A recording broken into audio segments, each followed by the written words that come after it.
Chapter 1449. Zhou held a magic box and didn't dare move it again. He waited for the crystal lamp's countdown to change. The numbers on the crystal lamp gradually changed and soon returned to 9. Finally, it returned to its original state. Then, he saw the door to the temple appear on the side of the garden. Zhou went up to push the door, but he couldn't push it open. He knew that only Su Yi could open it, so he released Su Yi and Lu Yun. Su Yi continued being attracted by Zhou Wen's fragrance and other powers. Lu Yun was much better. The curse power on him had clearly weakened, and he had a certain level of resistance to Zhou Wen's attraction. At the very least, he didn't look at Zhou Wen with lust. However, he was clearly a little exhausted.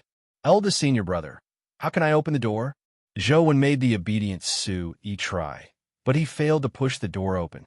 You have to press her hands on the unicorn horn on the door and pierce her skin. Only her blood can open the door, Lu Yun said. Zhou Wen got Su Yi to give it a try. Indeed, Su Yi's hands pressed on the unicorn horn at the same time. His palm was pierced by the horn, and blood stained it. The door immediately opened a crack.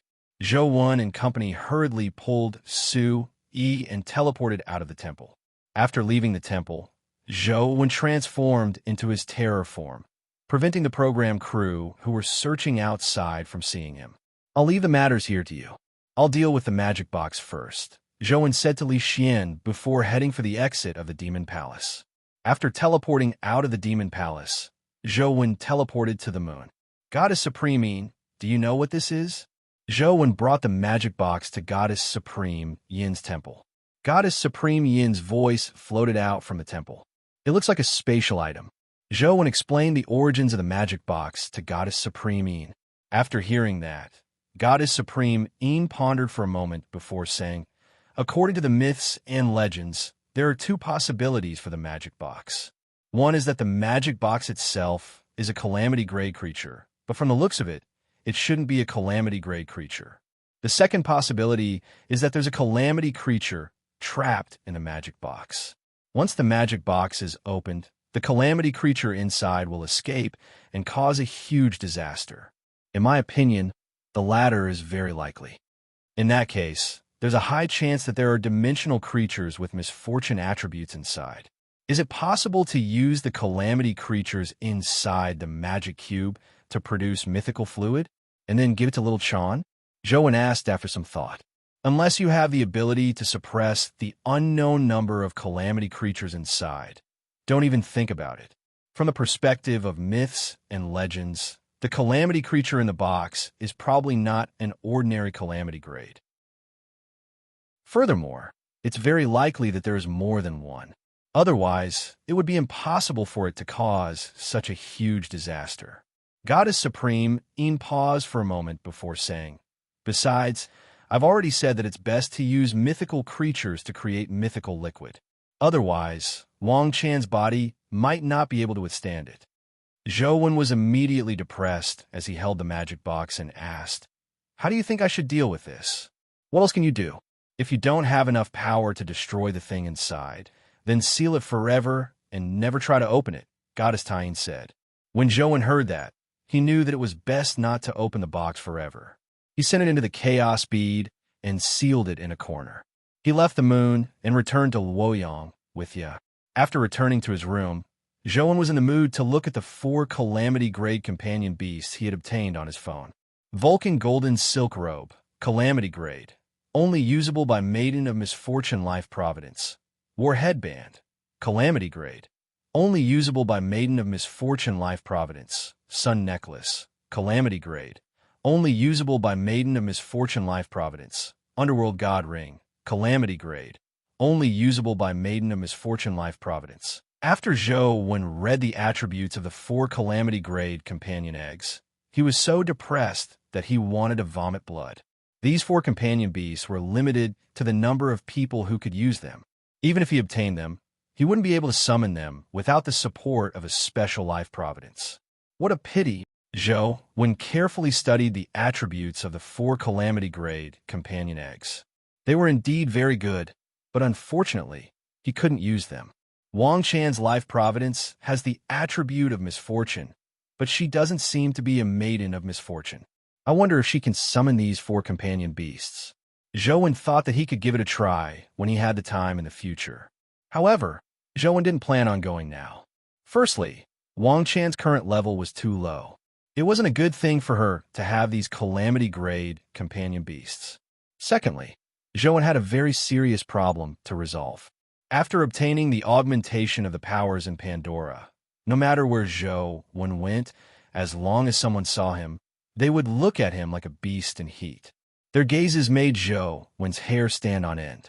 Only creatures above the Terrorgrade had some resistance to the powers in him. I have to resolve the problem on my body. Zhou didn't even dare go out. He had come up with some solutions. Even using Truth Listener and the heaven-opening scripture of the highest elder couldn't resolve the problem on his body. After all, these powers were beneficial to Zhou and weren't malicious powers like curses. Evil nullification and the heaven-opening scripture of the highest elder weren't of much use. No matter how Zhou thought about it, he couldn't think of a way to completely remove the strange powers on him. Young Master One, your bamboo blade has been recast. And Sheng came to Zhou's yard with a rectangular box. Thankfully, the power didn't affect Sheng at all. Over the past few days, Sheng had been delivering food to him. He didn't dare let anyone enter the yard. Leave it there. Zhou wasn't in the mood to care about the bamboo blade. Take a look first. If there's anything inappropriate and needs to be modified, I can take it back and get them to modify it. And Sheng said as he placed the box in front of Zhou. Zhou thought that it made sense and opened the box. After taking a look, Zhou asked in puzzlement, has the bamboo blade's scabbard been recast as well? Yes, the saber and scabbard are one. A recast saber will more or less not match the previous scabbard, so I might as well recast them together, and Sheng said. Zhou reached out to take the bamboo blade, and couldn't help but be surprised. In the past, the bamboo blade was already heavy enough, but now it was even heavier than before. Zhou felt rather heavy as he held the bamboo blade. Even with his strength, he felt weight. It was obvious that the bamboo blade's weight was extremely terrifying. Now, the bamboo blade's appearance seemed to be gradually larger. Including the scabbard, it was 4 feet long. Its entire body was gray. In the past, the bamboo blade was closer to black, but now it was a gray that was between black and white. It looked very strange, but its quality was very good. Chapter 1450. The saber and scabbard were connected without any gaps. It was like a piece of gray bamboo. Zhou held the hilt and slowly pulled the bamboo blade out of the scabbard. He saw that the blade inside was the same as the scabbard. It was grayish-white in color and looked heavy. However, if one looked carefully at the blade, they would realize that the blade wasn't as thick as it looked. The heavy feeling came from the material itself. The blade was very thin, but one could only feel its sharpness when looking at the blade. If one only looked at the blade, they would feel that the blade was too heavy. Other materials were added to the bamboo blade. Zhou pulled out the bamboo blade and brandished it twice. He could clearly sense that the characteristics of the bamboo blade were somewhat different from before. As the reserves of essence gold are limited, we have been studying alloys recently. We happen to have some results and use them on the bamboo blade. And Sheng explained this new alloy has a qualitative leap from the previous bamboo blade, be it in terms of hardness or toughness. During the casting, with the help of the chick and many technological means, we were able to heat the alloy to a state where it can be cast. This shouldn't be an ordinary alloy, right? Zhou reached out and flicked the sword. The sword trembled, but it didn't make a sound. It was somewhat strange. Zhou knew very well that if there was really such brilliant alloy craftsmanship, the Sunset Army would have won or made it into bullets. The dimensional zones near Luoyang would have long been wiped out. It wouldn't be the current situation. There are relatively few materials to make this alloy, so there's no way to mass-produce it for the time being. Using it on the bamboo blade can be considered an attempt. The results aren't bad. And Sheng was telling the truth. It was indeed an attempt. During this period of time, they had used many methods to fuse the essence gold essence and holy metal together. They didn't completely rely on the chick's phoenix fire. Pure phoenix fire couldn't completely melt the two. How much did you spend on the materials? Zhou unsheathed the bamboo blade. There were no suitable dimensional creatures to test it on, so he could only do so in the future. They are all materials for our own research. They aren't worth much, so don't think about it. However, there's something you need to pay attention to, young master. And Sheng changed the topic. What is it? Although Zhou Wen knew that Sheng was changing the topic, he was somewhat curious. The Li family sent news that Xiao isn't dead. Furthermore, he has advanced to the calamity grade. There's a high chance that he'll seek revenge on you and the overseer. And Sheng said with a solemn expression. That didn't kill him. Zhou Wen was somewhat surprised. Even Zhou Wen felt that he might not be able to withstand the Guardian's final explosion. It was indeed surprising that Xiao hadn't been blasted to death. In short, you have to be careful. Even the overseer said that Xiao is very terrifying. If you're not careful, he might grab hold of your weakness. And Sheng repeatedly exhorted Zhou Wen to be careful and not be careless. Zhou Wen had fought Xiao before, so he knew that Xiao was indeed terrifying. And Tianzhua was actually able to finish off Xiao without anyone noticing in a dangerous place like the Holy Land. Furthermore, he had done it beautifully. It left Zhou Wen very surprised. In fact, even Zhou Wen couldn't guarantee that he could do better than Tianzhua. Furthermore, Zhou Wen still hadn't figured out how Tianzhua had done it. Even if he subdued Xiao, it was unimaginable to control his guardian freely and use it as his own. Furthermore, he had to prevent the dimensional experts in the Holy Land from noticing any flaws. Got it. Zhou Wen thought that even if he wanted to pay, and Sheng probably wouldn't want it. Furthermore, it wasn't easy to estimate the value of such precious materials. He planned to return the favor when Luoyang encountered problem. What do I have to do to eliminate these strange powers? Zhou Wen was still worried about what had happened. Beep. His phone suddenly rang. Zhou Wen picked it up and realized that it was a message from the Tharch. Have you considered my previous suggestion? The Thearch's message left Zhou Wen somewhat puzzled. Previously, the Tharch had wanted him to pull out the stone saber on the Fire God platform, but the condition she had given was to help him clear the Venus dimensional zone. However, he had already obtained the companion beast in the Venus dimensional zone. Furthermore, the Venus dimensional zone and half of Venus had already shattered. Now, the Tharch had sent him such a message. It left him confused. The Tharch, how long has it been since you last read the news? Don't you know that the Venus dimensional zone has been destroyed? Zhou Wen sent a message. Of course I know. Not only do I know that Venus has been destroyed, but I also know that the Venus companion beast is with you. The Tharch quickly sent a message. You must be joking. I do want it, but unfortunately, I'm not good enough, Zhou Wen replied. Don't think that you can rest easy just because you obtained the Venus companion beast. Don't forget that there's more than one Venus in the solar system. The Tharch had clearly determined that Zhou Wen was human emperor. That has nothing to do with me. Even if companion beasts from other planets appear, there will naturally be experts like human emperor to snatch them, Zhou Wen said. Your abilities have increased quite a bit, but unfortunately, you're still too short-sighted, the Tharch said. Then, please give me some pointers and let me see further. Zhou Wen didn't mind. He took the opportunity to get some information out of her. Do you think everything will be fine after snatching the Venus companion beast? I suggest you take a look at the recent Federation news. The Tharch quickly sent another message. What news? Zhou Wen was puzzled. However, the Tharch didn't reply. All Zhou Wen could do was take a look online. Soon, Zhou Wen knew what news the Tharch wanted him to see. Although the matter of human emperor obtaining the Venus companion beast was a mainstream headline in the various media outlets, one could still see many news reports of large-scale breakouts in certain dimensional zones. Zhou Wen searched and realized that ever since Venus shattered, many places had experienced large-scale breakouts of dimensional zones. Although there had been such incidents in the past, they weren't as frequent.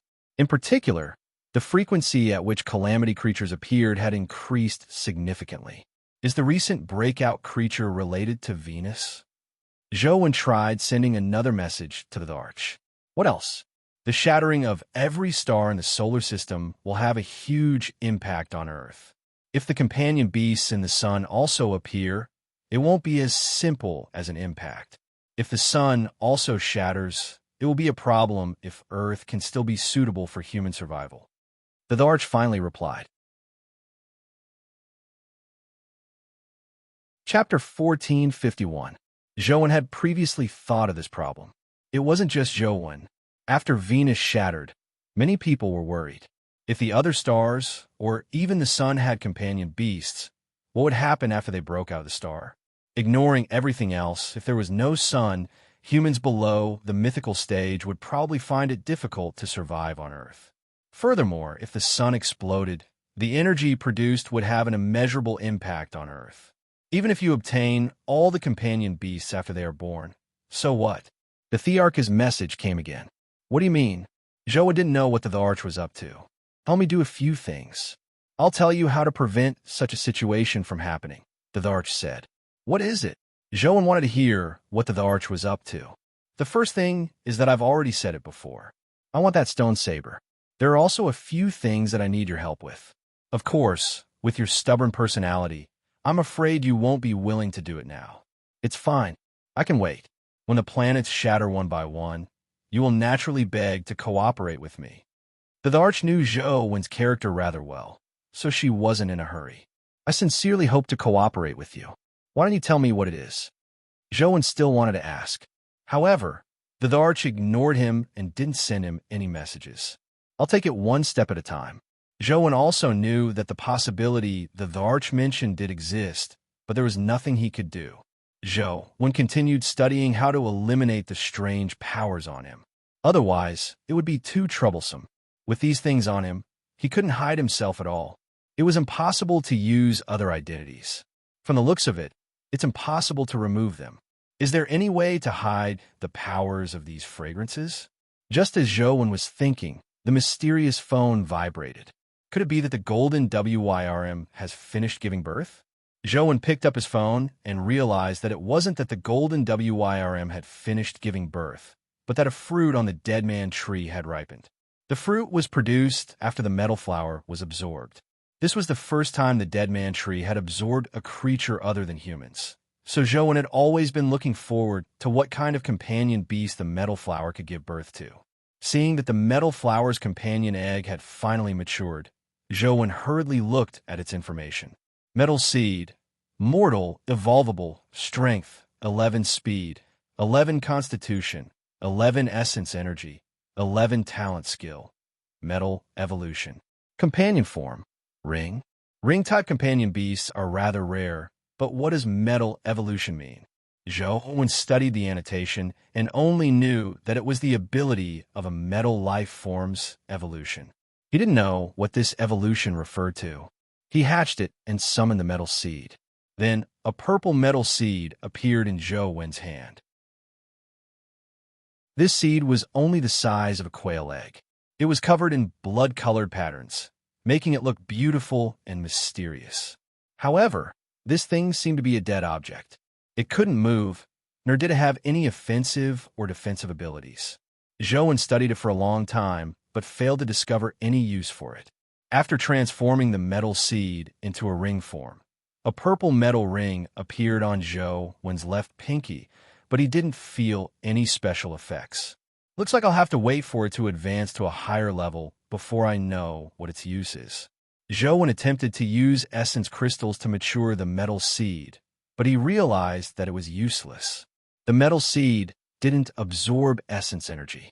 While Zhou was studying the metal seed, Xiao was half kneeling in front of the holy deity in the Holy Land. Your Excellency, I've successfully advanced to the Calamity grade. Please allow me to head to Luoyang and eliminate Tianzhua. Zhao's tone was calm, but one could sense the hatred in his heart. Tianzhua naturally has to be eliminated, but before that, there's one more thing you need to do. It won't be too late to eliminate Tianzhua after you're done, said the holy deity. Your Excellency, what instructions do you have? Xiao lowered his head. The holy deity glanced at him. It's indeed a great talent for you to be able to return from the lake of vexation alive, but you ultimately failed to reach the other side. Zhao's life was given to me by your Excellency. I'll do whatever you say, Xiao said. He failed to reach the other side. In the end, It was the holy deity who pulled him out of the lake of vexation. However, the holy deity said, "You can live because of your own ability. If you can't persevere until you reach the mythical stage, it will be difficult for me to pull you out of the lake of vexation, even if I have supreme means. That may be the case, but if not for your excellency, I would have long been a corpse at the bottom of the lake. Furthermore, you have given me so much help. I can return to the calamity grade in such a short period of time. No, I should say that I've truly advanced to the calamity grade." Xiao had advanced to the calamity grade by himself, not by relying on a guardian. You have just advanced to the calamity grade, and Luoyang has existences like Zhou and in Tianzhua. You might not succeed. The place I'm sending you to this time is not only for you to complete the mission, but can also increase your strength and give you a chance to improve further. When the time comes, no one will be able to stop you when you go to Luoyang. The holy deity said indifferently, "Your Excellency, where do you want me to go?" Xiao couldn't help but ask. "I want you to enter the lake of vexation again and reach the other side," the holy deity said. "I've already proven that I can't reach the other side," Xiao said in a dilemma. "It was impossible before, but it doesn't mean it's impossible now. You previously used the power of the lake of vexation to advance to the mythical body. Your body already has the power of the lake of vexation, so the effects of the lake of vexation on you have been reduced to the minimum. Coupled with your current calamity grade strength, you will definitely be able to reach the other side if nothing unexpected happens." "What happens after I reach the other side?" Xiao asked. "Didn't I tell you before that I once saw a person who couldn't have survived swim across the lake of vexation and reach the other side? After you reach the other side, find him. No matter what methods you use, you have to bring him back." When the holy deity mentioned that person, the look in her eyes was somewhat strange. Xiao was slightly surprised. If that person can really swim to the other side by himself, he must be a very terrifying existence. Can my strength bring him back? Humans are humans after all. No matter how strong they can't withstand the power of time. With his age, even if he's still alive, he's probably on the verge of death. He's definitely no match for you. If he's dead, bring his corpse back, said the Shang deity. What kind of person is he? Xiao couldn't help but ask curiously. Chapter 1452. You will naturally know when you see him. If he's alive, I want to see him. If he's dead, I want to see his corpse. No matter what, you have to bring him back. Watermark advertisement test. After the watermark advertisement test is completed, I will grant you the temporary right to hold the holy artifact of the trajectory holy temple in the name of the holy deity, said the holy deity. I can really hold the holy artifact? Xiao was pleasantly surprised. Each of the 6 holy temples had a holy artifact. Xiao came from the trajectory holy temple, so if he could hold the holy artifact of the trajectory holy temple, his strength would definitely increase greatly. It wouldn't be difficult for him to destroy Luoyang. The holy artifact cannot leave the holy temple for too long, nor can it be left on earth for long. You can hold it for a day, said the holy deity. That's enough, Xiao said through gritted teeth. Go, the holy deity said calmly. Xiao jumped into the lake of worry again. This time, he still felt his body sink as though many invisible wraiths were pulling at his body. However, compared to the first time he came down, the strength was much weaker.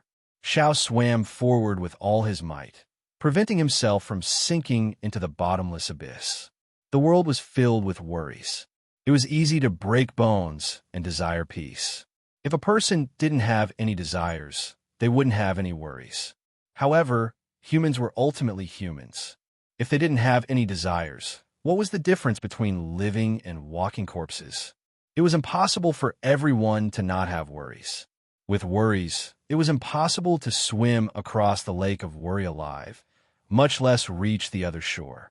It looked like the other shore wasn't far away, but no matter how hard Xiao swam, the other shore was always right in front of him, but he couldn't touch it. In the lake, his body seemed to be entangled by threads, making it increasingly difficult for Xiao to move. He slowly sank to the bottom of the lake, where all mortals returned to. Xiao felt his consciousness gradually turn blurry. He long knew that even if he advanced to the mythical stage in the Lake of Worry, reaching the other shore was still a perilous situation. I can't die yet. Xiao bit the tip of his tongue, hoping to use the pain to wake himself up.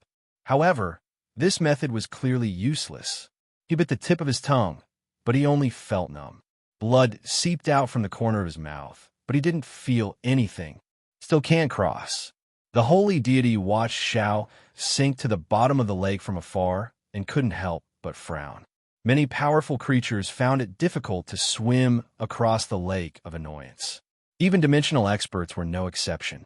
However, that weak human had swam across the lake of worry despite certain death. The holy deity had seen it with her own eyes. Therefore, the saint god had always tried to use humans to reach the other side.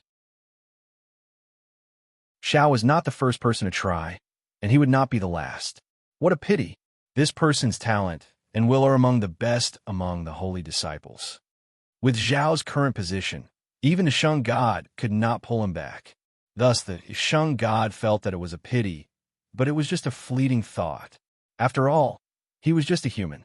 He could be slowly nurtured in the future.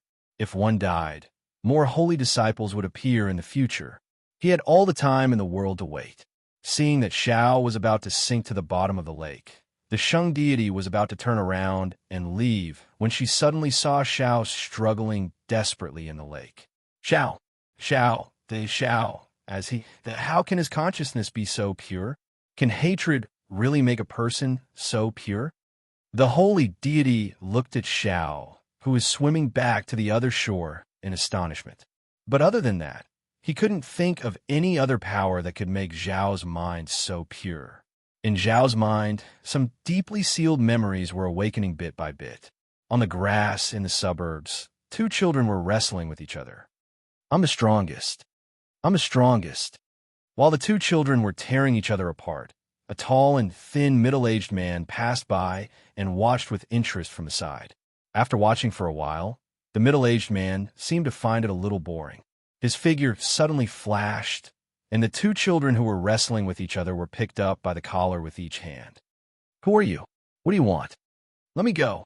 The two children kicked and struggled with all their might, but the middle-aged man was tall and thin. His arms were especially long. Their short legs couldn't reach the middle-aged man's body at all. Don't you want to see who's stronger? You won't be able to do that. Let me tell you. How do you know who's stronger? The middle-aged man said as his figure flashed and quickly moved toward the forest in the distance. A piece of wood had been placed on the top of a sword-like mountain peak. It looked like a warped board, and only the middle part of the wood was on the top of the mountain peak. On each side of the wood stood a child. Their weight affected the balance of the wood, causing it to undulate left and right as if it would fall into a bottomless abyss at any time. If you want a duel, you have to do it in a place like this. As long as you beat your opponent down, the other person will naturally be the strongest without a doubt. The middle-aged man stood on an ancient tree branch that protruded from the cliff and looked at the two children as he spoke. If it had been an ordinary youth, they would have peed their pants in fear. They might have even fallen out of fear. However, although the two children were young and nervous, they weren't as afraid as ordinary children. They slowly moved their bodies and tried to maintain the balance of the wood so that it wouldn't tilt and fall. For them to be able to act so calmly at their age made the middle-aged man even more interested. It's actually very simple to kill your opponent. You just need to run to the middle faster than your opponent. When the wood loses its balance, your opponent will naturally fall down. I will send the one who survives back, the middle-aged man said. The two children looked at each other and rushed toward the middle almost at the same time. Interesting. The middle-aged man found it more and more interesting. The two children reached the middle almost at the same time, but the mountain peak was too sharp and the bottom was a slippery cliff. It was impossible to stand on. One of the children reached out to push the other child without hesitation, wanting to push him down. However, who knew that the other child didn't push forward like he did. Instead, he tilted his body slightly and jumped up. The child who reached out to push the wood didn't expect such a move at all. He used too much force, and his body rushed over. Without the weight to support him on the other side, the wood immediately slid down. The child's body also fell along with the wood. Chapter 1453. The child's eyes widened in despair. However, at that moment, a pair of hands reached out and grabbed each of his hands, pulling him back to the top of the mountain. The mountain was very steep, not allowing the two children to stand side by side. However, their arms grabbed each other and were stuck on the top of the mountain, temporarily saving their lives. Why? Why did you save me? The rescued child looked at the boy's chubby face and asked in confusion. You're my opponent, but not my enemy. The boy looked in the direction of the middle-aged man and said, He's the enemy. Even if I have to kill someone, I have to kill him. The middle-aged man smiled when he heard that. You're right. In theory, I'm your enemy, but not only do you not have the ability to kill me, but your fate is in my hands. If I want you to die, you will die. If I let you live, you will live. Only by killing each other will you have a chance to live. You're right, but I won't let you get what you want. As the boy spoke, he suddenly pulled the other child and made him lie on the top of the mountain. He let go and turned to jump down the cliff. Even if I die, my life will be in my own hands. It's not someone else's turn to control it. The boy opened his arms and fell down the mountain. The child on the top of the mountain was stunned at first. Then, without any hesitation, he leaped up without a word and jumped in the direction where the boy had fallen. Seeing the two children fall down the cliff, the middle-aged man was slightly surprised. Just as the two children were about to fall to the bottom of the valley, their bodies stopped the moment they landed. Their faces were almost touching the rocks on the ground, but they did not touch them in the end. The middle-aged man let go, and the two of them landed in the pile of rocks. You don't want to be controlled by me, but I want to control your fate. Our game has just begun. The middle-aged man glanced at the child who had fallen first and said, Don't think that you can easily survive with your little tricks. I can give you a chance to live, but whether you can walk out of here alive depends on whether the two of you have the life. If you survive, we'll have a chance to continue this game in the future. With that, the middle-aged man turned around and left, disappearing into the forest. Only the two children were left in the middle of the deep forest and the towering mountains. Are you stupid? Why did you jump down as well? The boy looked at the child from before and asked. From now on, I, Li Buxiu, will share the same life as you. And Tianzua, the child said seriously. In that case, what's yours is also mine. And Tianzua looked at Li Buxiu and said, Yes.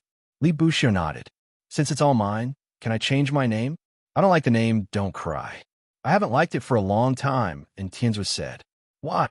Li Buxiu was a little confused. Not crying feels a little sad. I don't really like it.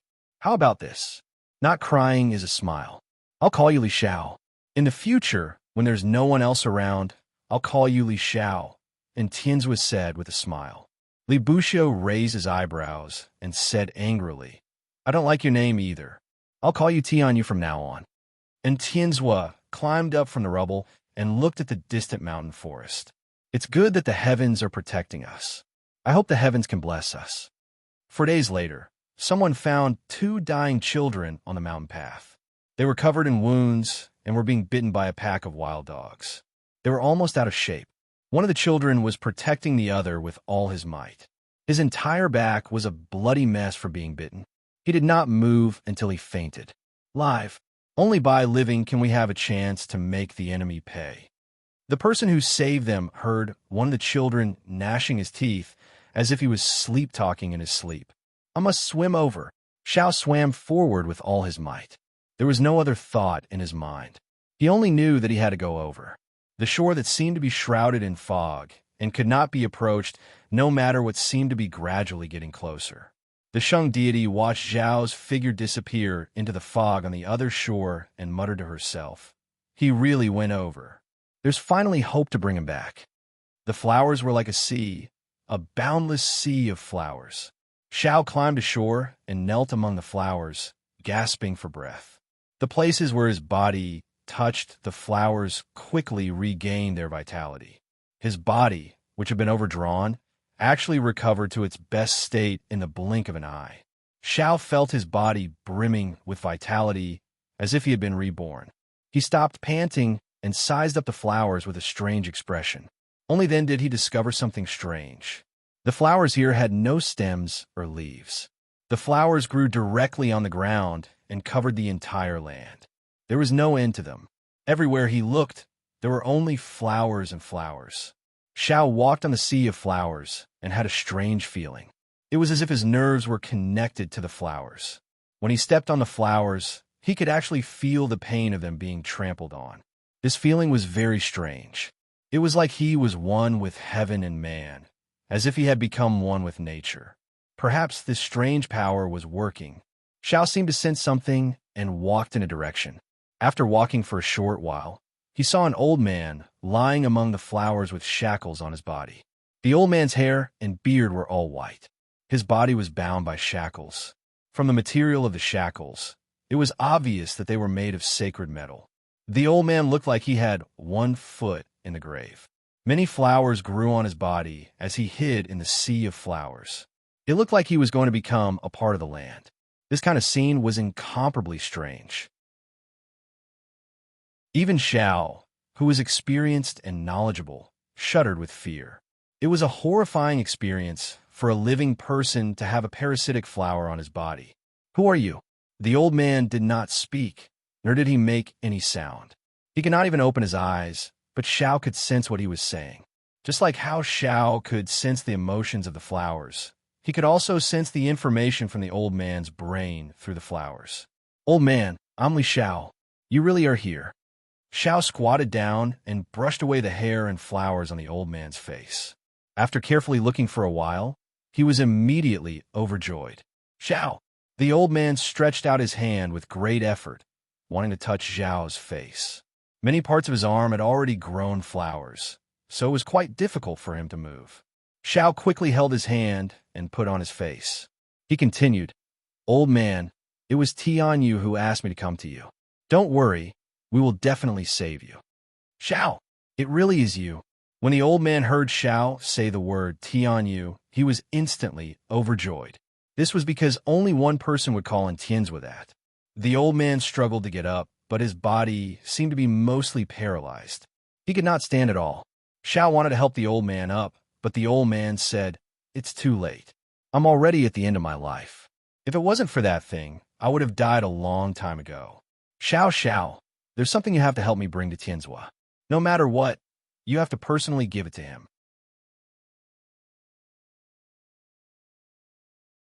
Chapter 1454. "Old man, don't worry. Tianyu and I have already made a plan. We will save you," Xiao said. "It's too late. As long as I leave the other side, I will die without the help of the red spider lilies," Ouyang Ting said. "How can this be?" Xiao was shocked. "I should have died a long time ago. These red spider lilies allowed me to live until now. But at the same time, I have to endure indescribable pain every moment. If I didn't know that Xiao Lan and Tianzhua would come looking for me, I would not have wanted to live anymore." Ouyang Ting paused and continued, "Don't say anything. Listen to me. Even if you bring me back, those monsters from the holy temple will not let me go. Only by handing me over to them will you have a chance to bring that matter out. Anyway, I'm already a dead man. After I die, it will be the same no matter where my useless body ends up. As long as you bring it to Tianzhua, I will be able to die in peace." "Old man, I'm afraid it won't be that easy to bring it out," Xiao said with a sigh. "So, only by giving me to Shangshan will you have a chance to bring it out," Ouyang Ting said. "What exactly is it?" Xiao asked. In fact, Xiao Luo was very suspicious. The old master had been captured and imprisoned before. What could he have left on him? Even if it was hidden in his flesh, it could not be hidden from an existence like Shangshan, let alone on his body. "Brush my hair," Ouyang Ting said. Xiao reached out and brushed aside his white hair, but he did not find anything inside. Forget about hiding anything. There was not even a flea or dandruff. Perhaps it was because he was on the other side, but other than the flowers, there was not even a speck of dust. "Old man, there is nothing here," Xiao said. "Cut off the hair on the top of your head." Ouyang Ting continued. "Is it here?" Xiao touched the white hair on Ouyang Ting's head in confusion. More or less there. Ouyang Ting did not explain much. Xiao used his finger as a blade and swept it across the white hair. Ouyang Ting's white hair was instantly cut off by his finger. Huh. Xiao realized that there was a strand of hair that was not cut off by his finger radiance. That strand of hair didn't look any different from the other strands of hair. Xiao couldn't see anything different. No matter how he looked at it, it was just an ordinary strand of hair that had originally grown on Ouyang Ting's head. It was definitely not transplanted. However, this strand of hair was able to block his finger light. It was clearly not an ordinary strand of hair.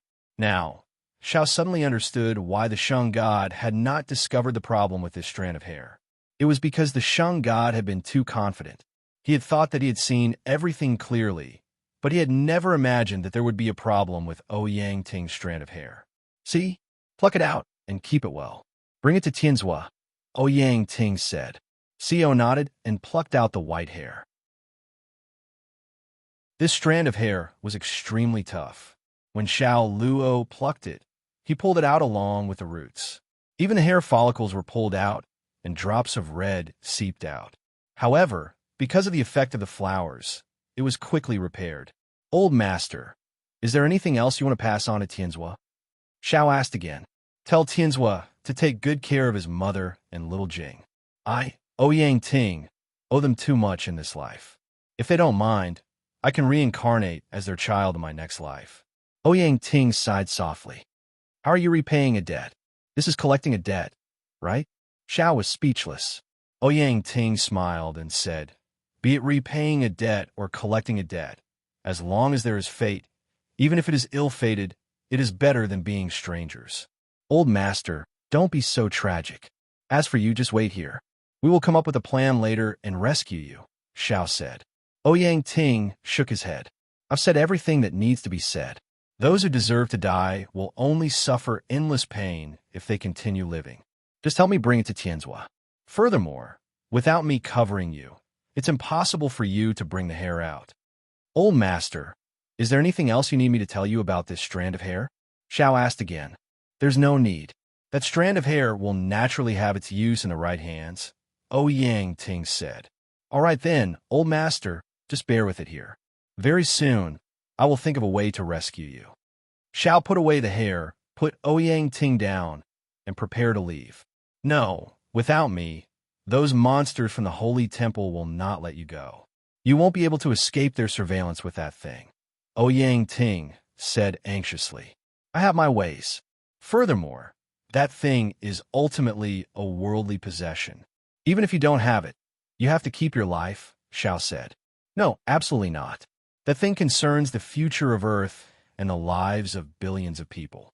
No matter what, it cannot fall into the hands of the Holy Temple. Only by bringing me back can you gain their trust and have a chance to bring the hair out. You cannot take the risk, Ouyang Ting said anxiously. Xiao looked at Ouyang Ting and did not know what to do. Child, outsiders think that you and Tianzhua are like fire and water. They even suspect that Tianzhua harmed you. However, only I know that you are his best friend. Even if the entire world is against Tianzhua, you will not. Even if it's for Tianzhua's sake, I beg you, take me to the Holy Temple. Ouyang Ting's voice trembled. We are not friends, we are rivals. Xiao paused for a moment before saying, If I were to bring you to the Holy Temple, Tianyu would probably hate me for life. Then, are you willing to bear this grudge? Ouyang Ting asked. Old master, you don't even want your life. What's the point of my grudge? Xiao said. Then take me back, Ouyang Ting said firmly.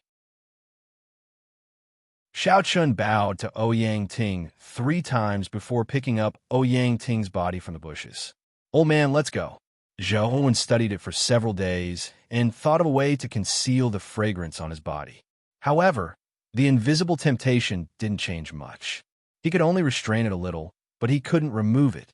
Now, I finally understand why it's said that the greatest scammers are never the enemies, but those who say it's for your own good, but do such things. Zhou was depressed. If the strange powers on him were all negative effects, he would have long removed them.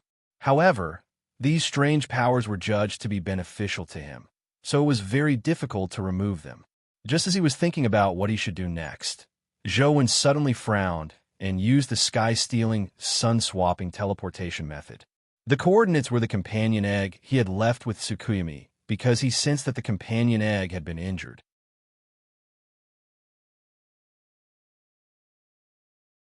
Chapter 1455. As Zhou used sky-stealing sun-swapping, he wore the dragon-imprisoned armor and gripped the immortal culling sword tightly. With Tsukuyumi's strength, an existence that could threaten her was definitely no ordinary creature. Zhou didn't dare be careless because it might cost him his life. However, when Zhou teleported to the place and saw the situation in front of him, he widened his mouth in shock. He was speechless for a long time. Zhou didn't know what planet this was. It looked very huge, and its gravity was much stronger than Earth's. It also had an atmosphere, but it was clearly different from Earth's. There were rocks everywhere, and between the two mountain peaks in front of them, there was actually a stick made of some unknown material. There was a huge exotic beast impaled on the stick. Flames rose into the sky between the two mountains. No matter how he looked at it, it looked like the exotic beast was being roasted. However, Zhou had seen the exotic beast before. Its body was like a universe devil ray. Its body was transparent, and there were blue veins circulating in its body. Although Zhou had only seen this creature twice, it had an extremely powerful calamity creature aura. Zhou had a rather deep impression of it. It was definitely not an ordinary man-level calamity creature. Now it was being roasted. Furthermore, he could smell the faint fragrance of meat. Clearly, it was completely dead. Tsukuyumi sat on a rock by the side, with one hand supporting her chin. In her other hand, she held the companion egg that Zhou had given her. The companion egg was already damaged. From the nail marks on it, it was obvious that Tsukuyumi had damaged it herself. "What's going on?" Zhou asked in puzzlement. "Eating barbecue. There's no barbecue sauce or alcohol. You should have some, right?" Tsukuyumi said with a smile. "That companion egg isn't for you to use," Zhou said as he took out the condiments and alcohol he had placed in the chaos space. Tsukuyumi looked at the red wine Zhou took out and shook her head. "I don't like red wine. Do you have any sake? I thought all women liked that." Zhou put away the red wine and took out a huge bottle of sake. He also took out the wine flask and wine cup. At the foot of the mountain, where the exotic beast was being roasted, Hashiheim sliced off a piece of meat from the exotic beast and placed it on a tray. The translucent meat was like a small river shrimp. After being roasted, the outside was charred and the inside had turned into a milky white color. Although no seasoning had been added, it was already emitting the fragrance of meat and oil. The difference between exotic beast meat and shrimp meat was that there was a lot of fat in the meat. After being roasted, the fat would melt and seep into the tender meat. Not only would it maintain the moisture in the meat, it would also make the meat more fragrant and tender. Hashiheim placed a wooden table between Zhou and Tsukuyumi. She knelt in front of the table and cut open the roasted meat on the plate. As this wasn't ordinary meat, the temperature was extremely high. Hashiheim opened the alcohol flask and poured some sake on it. Immediately, she heard sizzling sounds, as well as the rising steam from the meat and the fragrance of the oil shrinking.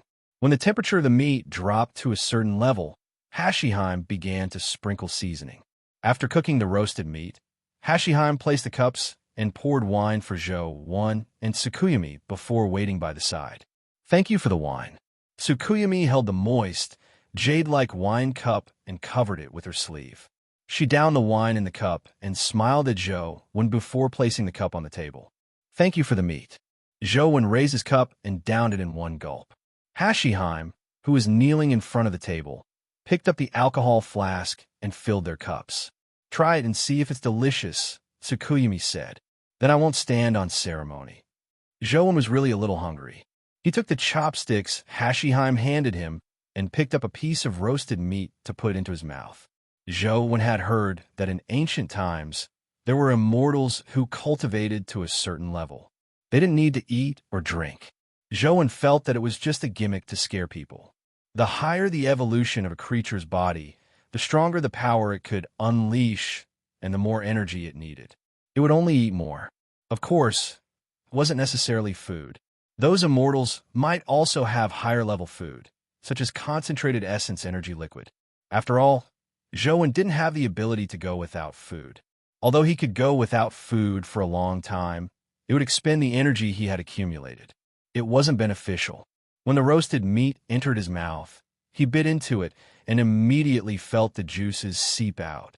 Mixed with the seasoning, the fragrance of the meat filled Zhou Wen's mouth. Delicious. Zhou Wen chewed a few times and found the meat tender and smooth. It was indescribably delicious. Then eat more. I can't finish so much. Tsukuyumi pinched the wine cup with her fingers and took a sip. This meat isn't bad, Zhou Wen praised as he ate. After all, the exotic beast body was as huge as a mountain. He couldn't eat much even if he went all out. It wasn't even a drop in the ocean, so there was no need to stand on ceremony. Tsukuyumi only watched Zhou Wen eat by the side. She didn't move her chopsticks and occasionally tasted the wine in her cup. Zhou Wen ate 4 to 5 pieces of roasted meat and felt something amiss. A cold air seeped out from his stomach and spread to his limbs. It was as though he had swallowed ice cubes in summer. Why does this meat contain so much primordial qi? Zhou Wen was somewhat surprised to discover that what surged out was essence energy. Furthermore, it was extremely pure essence energy. No, it wasn't as simple as pure. It was a high-level essence energy. Essence energy itself had strange characteristics that were much higher than Zhou Wen's own essence energy. When the essence energy fused into Zhou Wen's body, it affected his body greatly. Zhou Wen could clearly sense that his physique was improving. Zhou Wen was increasingly alarmed. Typically, after dimensional creatures died, most of their essence energy would dissipate. Only a small portion could remain in their corpses. Zhou Wen wanted to ask Tsukuyumi, but it was already too late. The roasted meat he had eaten released a large amount of essence energy as terrifying essence energy swept through his body. All Zhou Wen could do was immediately focus on circulating his essence energy art to guide the essence energy. Otherwise, his body would probably be destroyed by the large amount of essence energy. Due to the influence of the essence energy, Zhou Wen's body turned crystalline like a crystal person. Furthermore, the essence energy was constantly emitting. Tsukuyumi waved her sleeve, and Hashiheim immediately flew towards the exotic beast. The 100 ghosts descended at the same time and pounced at the exotic beast's corpse. Under the 100 ghosts gnawing, the exotic beast's flesh and blood rapidly decreased. As for the 100 ghosts, they emitted a strange glow. Tsukuyumi only drank as she looked at Zhou Wen with a smile. It was unknown what she was thinking. Zhou Wen felt that his various qualities had probably reached the limits of the Terrorgrade. There was really no way to improve them. However, the essence energy continued to fuse with his body, making him feel that a certain quality was still becoming stronger.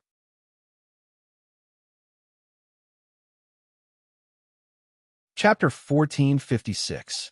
After Zhou Wen completely digested the essence energy, he opened his eyes and realized that Tsukuyumi was still sitting opposite him, looking at him with a smile. Are the flesh and blood of calamity creatures so nutritious? Zhou Wen asked in puzzlement. He had also killed calamity-grade creatures, but he never realized that their flesh and blood were that nutritious. That might not be the case. Tsukuyumi put down her wine glass and said, "Only a portion of mortal creatures can retain most of their energy in their bodies after death. Hellgrade creatures are inevitable. This fellow is at the Hellgrade?" As Zhou Wen spoke, he turned to look at the spot where the exotic beast was roasted, but he realized that there was no sign of the exotic beast's corpse. The flames below had vanished, leaving only 2 bare stone mountains. "Have you finished eating?" Zhou Wen asked in surprise. "I don't like eating meat, but the ghosts in my domain like it very much," Tsukuyumi answered. "I never expected companion beasts to be edible. Furthermore, they're so delicious." The image of the great Might Vajrabull surfaced in Zhou Wen's mind. He wondered if he could use it to make steak. Tsukuyumi seemed to see through Zhou Wen's thoughts as she said with a smile, Typical companion beasts are pure energy bodies. They can be used as essence energy crystals, but if you want to eat them, you have to at least reach the mortal stage. Furthermore, those at the mortal stage might not be able to eat them. Is that so? Zhou was somewhat disappointed. Are you full? Tsukuyumi put down her wine glass and asked. I'm already full. Thank you. Zhou thanked Tsukuyumi for treating him to meat. It was very likely hell-grade meat that ordinary people couldn't eat. However, Zhou didn't know that there were differences in hell-grade meat. The few slices he had weren't ordinary meat. There's no need to thank me. Follow me if you're full. Tsukuyumi stood up and walked towards the mountain range. Where are you going? Zhou asked. There's a dimensional zone here. I can't handle it myself. You should help me, right? Tsukuyumi said with a smile. What kind of dimensional zone is it? Let's study it first. How far have you explored it? Zhou had just eaten meat, so he couldn't reject her directly. I've already explored the situation inside. It's just that there's a dimensional creature that's not easy to kill. Your sword should be useful. You just need to help me with your sword, Tsukuyumi said. Zhou felt relieved when he heard Tsukuyumi say that. Since Tsukuyumi was so confident, there shouldn't be any problems. He followed Tsukuyumi deep into the mountain range. There were rocks everywhere, and there weren't any signs of life. However, it made sense on second thought. Apart from Earth, Zhou had never heard of any planet with ordinary life forms. Even if there were, they were basically dimensional creatures. Tsukuyumi stopped in front of a cave and pointed inside. This is the entrance to the dimensional zone. The dimensional creatures inside are all stone elemental. You'll deal with the ordinary dimensional creatures. Leave the calamity grade to me. After I control it, use that sword to kill it. Zhou naturally nodded in agreement and followed Tsukuyumi into the cave. In the beginning, he didn't discover any dimensional creatures. When the rocks in the cave came to life and transformed into stone beasts, Zhou realized that the dimensional creatures here were pure stone elemental. These ordinary stone beasts were at the mythical stage at the very least. Occasionally, he could see a terror-grade stone beast. Zhou took the opportunity to test out the new bamboo blade. He drew it and slashed. The mythical stone beast defense was rather powerful, but Zhou didn't feel much strength as the bamboo blade sliced through the stone beast's body. One had to know that the bamboo blade's blade was very thin. Against dimensional creatures like the stone beasts with all sorts of defensive skills, it wasn't the first choice of weapon. However, the new bamboo blade's performance surprised Zhou. A stone beast with a jade-like body pounced forward. It was like an auspicious beast. After its terror transformation, it wasn't invisible, but its body was extremely hard. From the defensive halos on its body, one could tell that it was a dimensional creature that was very good at defensive skills. Zhou originally imagined that it would be difficult for the new bamboo blade to kill such a creature. However, Zhou held the blade and slashed with all his might, slashing off the jade-like beast head. What Aloy did, Asheng add to the bamboo blade. The strength of this bamboo blade is probably comparable to the immortal culling sword. Zhou looked at the blade and couldn't help but be surprised that it wasn't damaged at all. That blade isn't bad, Tsukuyumi said as she glanced at the blade in Zhou's hand. Even an existence like Tsukuyumi praised it. The quality of the new bamboo blade exceeded Zhou's expectations. He knew that it would probably be difficult to return the favor.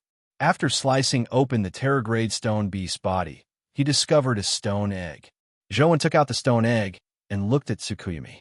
Tsukuyumi said indifferently, "That thing is useless to me. Keep it if you want it." Zhou didn't stand on ceremony as he put away the companion egg and continued following Tsukuyumi deeper into the cave. Along the way, Zhou picked up quite a number of dimensional crystals and companion beasts. However, only one terror-grade companion egg dropped. The stone elemental dimensional creatures here had very strong strength and physique. They had many defensive skills and strength-type skills, but they weren't the type Zhou needed. Boom! When they arrived at a huge underground space, the underground rock layer trembled as a stone behemoth crawled out of the crack. Zhou took a careful look and realized that it was a huge stone turtle. However, it didn't look like a stone turtle. Its head was covered in horns, and there were stone whiskers under its chin. Furthermore, there was a huge stone tablet on its back. This appearance reminded Zhou one of the legendary dragon's son, Baxia. The dragon had 9 sons, and each one was different. Baxia had the image of a turtle carrying a stone tablet, making him look rather similar to this big fellow. While Zhou was still observing the stone beast, the stone tablet on its back lit up. There were many symbols engraved on the stone tablet that Zhou couldn't understand. At that moment, the symbols emitted a strange glow. Zhou hurriedly used the minor heavenly cycle-killing array to block the light, but Tsukuyumi didn't move. Soon, Zhou realized that the light emitted by the stone tablet wasn't lethal to them, but the rocks that were illuminated by the light were growing strangely. The originally huge underground space was shrinking due to the growth of the rocks. As for the rock passageway they had entered, it was completely blocked by the growing rocks. This fellow's strength is really special, Zhou thought.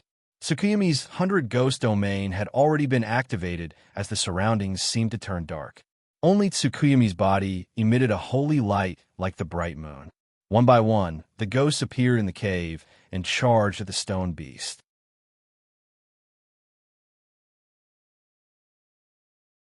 Chapter 1457. Despite the attacks of Crow Tengu, Hashiheim, Emizuma, and all sorts of strange ghosts, the stone beast remained as motionless as a mountain. All sorts of attacks struck it, but it was like a water gun hitting a steel plate. It failed to cause any damage. What a powerful defense. Zhou began to worry about whether the immortal culling sword could kill the stone beast. For Tsukuyumi to be able to kill a Hellgrade exotic beast meant that even if she hadn't reached the Hellgrade, she was definitely a top expert at the mortal stage. In her domain, the 100 Ghosts had the strength of a Calamity Grade. However, the Calamity Grade power couldn't injure the stone beast at all. Zhou wasn't sure if he could slice through such a defense with the immortal culling sword. The immortal culling sword was very strong, but its true might could only be unleashed if the user was strong enough. Zhou could only pull it out and use it in battle. Ignoring the possibility of unleashing its true might, he couldn't even activate its might. It was hard to say if he could kill the Calamity Stone Beast with such a powerful defense. "Are you alright?" Zhou couldn't help but asked Tsukuyumi when he saw that the 100 Ghost attacks couldn't do a thing to the Stone Beast. The Stone Beast's domain power was taking effect. The surrounding space was shrinking. When an entire space was filled with rocks, their movements would be greatly restricted. Even if the rocks couldn't squeeze them to death, breaking through the rocks would clearly slow them down. There was no need to even think about using skills like teleportation. There were rocks everywhere. If they went over in an instant, their bodies would be stuck in the rocks. No, it shouldn't be said to be stuck. To be precise, there was him in the rocks, and he had the rocks in him. The situation was even more difficult. I only need to control it. I don't need to kill it. Having a strong defense is useless, Tsukuyumi said calmly. Just as Zhou was about to ask Tsukuyumi how to control the stone beast, he saw a ghost in her domain suddenly fly above the stone beast. The stone beast kept fighting the ghosts and killed quite a number of them. However, in Tsukuyumi's domain, the ghosts had undying bodies. It killed the ghosts again and again, but the ghosts kept reviving and pestering the stone beast, preventing it from attacking its true opponent, Tsukuyumi. The ghost that flew above the stone beast was a hag with a face full of wrinkles. She stretched out her withered, bird-like hands and pulled. Zhou immediately realized that hair-like threads had appeared on the stone beast's body. There were countless threads, and they quickly intertwined together. Soon, they weaved into hair ropes that bound the stone beast's body. The hair rope then formed a net, trapping the stone beast. The stone beast wanted to tear the hair net, but it was like a fish. The more it struggled, the tighter the net became. The hair rope trapped its limbs, making it extremely difficult for it to move. The ghosts were divided into 4 groups, each holding onto one end of the hairnet. No matter which direction the stone beast charged in, there would be a group of ghosts that could pull it back. The stone beast charged left and right, but it was unable to break free. The hairnet was extremely tough and flexible, perfectly restraining creatures like the stone tortoise. More importantly, after being caught by the hairnet, the stone tortoise could no longer use the power of the stone escape to teleport. It had lost its most effective method of teleportation. That's the legendary Kukuri Purr, right? Zhou had previously studied the 100 Ghosts. From the hag's abilities, he had roughly guessed her identity. Kukuri Purr was the wife of a monk. She had become a demon because of her misconduct. She specialized in collecting the hair of the dead to weave. That's right. The attacks of the 100 Ghosts are just to create time for Kukuri Purr. Only with enough ghost hair forming a net can the stone beast be trapped, Tsukuyumi explained. Zhou naturally understood now as he thought to himself. The 100 Ghosts in Tsukuyumi's domain have their own characteristics and abilities. Such a calamity domain is clearly more terrifying than the stone beast's single domain power. I wonder what kind of domain power I can condense in the future. If Zhou had to choose, he would definitely prefer Tsukuyumi's domain. It was more practical, and he could use different means to restrain different enemies. However, a domain wasn't something Zhou could decide on himself. Zhou guessed that apart from his talent, bloodline, and essence energy art, the type of domain also depended on what kind of dimensional zone he would use to advance to the Terror grade. However, up to now, Zhou hadn't figured out how to use the dimensional zone's power to advance to the Calamity grade. What are you waiting for?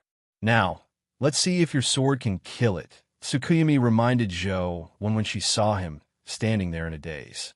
Only then did Zhou snap to his senses and see that the stone beast had been restrained. Its speed wasn't fast among the Calamity grade. Now that it was restrained by the ghost hairnet, it was impossible for it to dodge Zhou's attack. Without any hesitation, Zhou drew his immortal culling sword and slashed at the stone beast's neck with the force of immortal slaying. Clang! The immortal culling sword slashed at its neck, forcefully slicing open a sword mark. Rubble splattered out, causing the stone beast to let out a painful roar. Although the injury wasn't serious to the stone beast, since he could injure it, it was only a matter of time before it was killed. It was just a matter of how many strikes there were. Zhou gripped the immortal culling sword tightly as his figure flickered. He slashed at the stone beast's neck again and again, causing the wound to widen.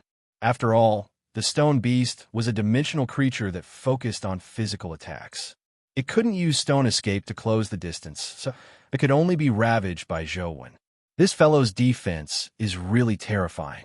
If this continues, I'll probably need another 30 to 40 strikes before I could sever its neck. Zhou had already slashed dozens of times, but he had only managed to slice open a small portion of the stone beast's neck. Just as Zhou was about to slash again, he saw the stone beast suddenly roar at the sky. The stone monument on its back actually flew up by itself. Without the stone monument suppression, the stone beast's strength and speed increased drastically. It shook its body crazily and forcefully through the ghosts that were pulling the ghost hairnet away. They dragged the ghost hairnet into the rocks. The rest of the ghosts that were still holding onto the ghost hairnet couldn't even be pulled back. They slammed into the rocky ground. The stone beast vanished just like that, leaving only the stone monument floating in the air. It emitted a strange glow as the surrounding rocks grew crazily. Be careful! Just as Zhou was searching for the stone beast, Tsukuyumi suddenly teleported to his side and pushed him away. Almost at the same time, the stone beast rushed out from the rocks below. The sharp horn on its head slammed into Tsukuyumi, sending her flying. Bam! Tsukuyumi's body slammed into the rock wall, causing a large portion of it to collapse. The 100 ghosts and the domain vanished as well. Tsukuyumi, Zhou teleported to the rubble pile and swept away the surrounding rubble. He realized that Tsukuyumi was crushed beneath and was on her last breath. He reached out to pull her body and realized that her body was limp as though she had no bones. Her bones had probably been shattered by the stone beast's strike. I can't take it anymore. Before I die, can you fulfill my last wish? Tsukuyumi barely opened her eyes and said with difficulty,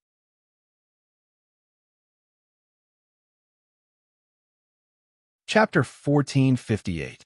Don't speak first. I'll help you treat it. Watermark advertisement test. Watermark advertisement test. Joen said as he prepared to use the power of human emperor to heal Tsukuyumi. However, Tsukuyumi reached out to hold Joen's hand and coughed out blood. It's useless. Cough, cough. I know my own situation. Cough, cough. Body of calamity. Cough, cough. It's not something that can be treated by powers below the calamity grade. Cough, cough. Tsukuyumi's fingers tried to grab Joen's hand tightly, but as many of her finger bones were broken, she couldn't grip him tightly. I'm here. Speak. Joen hurriedly held her hand with both hands and transferred the power of human emperor over. I never knew what fear was in the past, but now I'm afraid. I'm really afraid.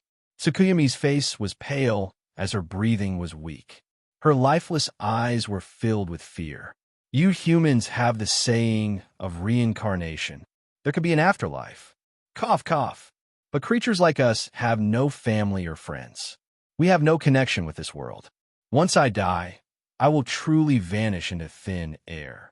I won't leave any traces in this world. Cough, cough. No one can prove that I existed in this world.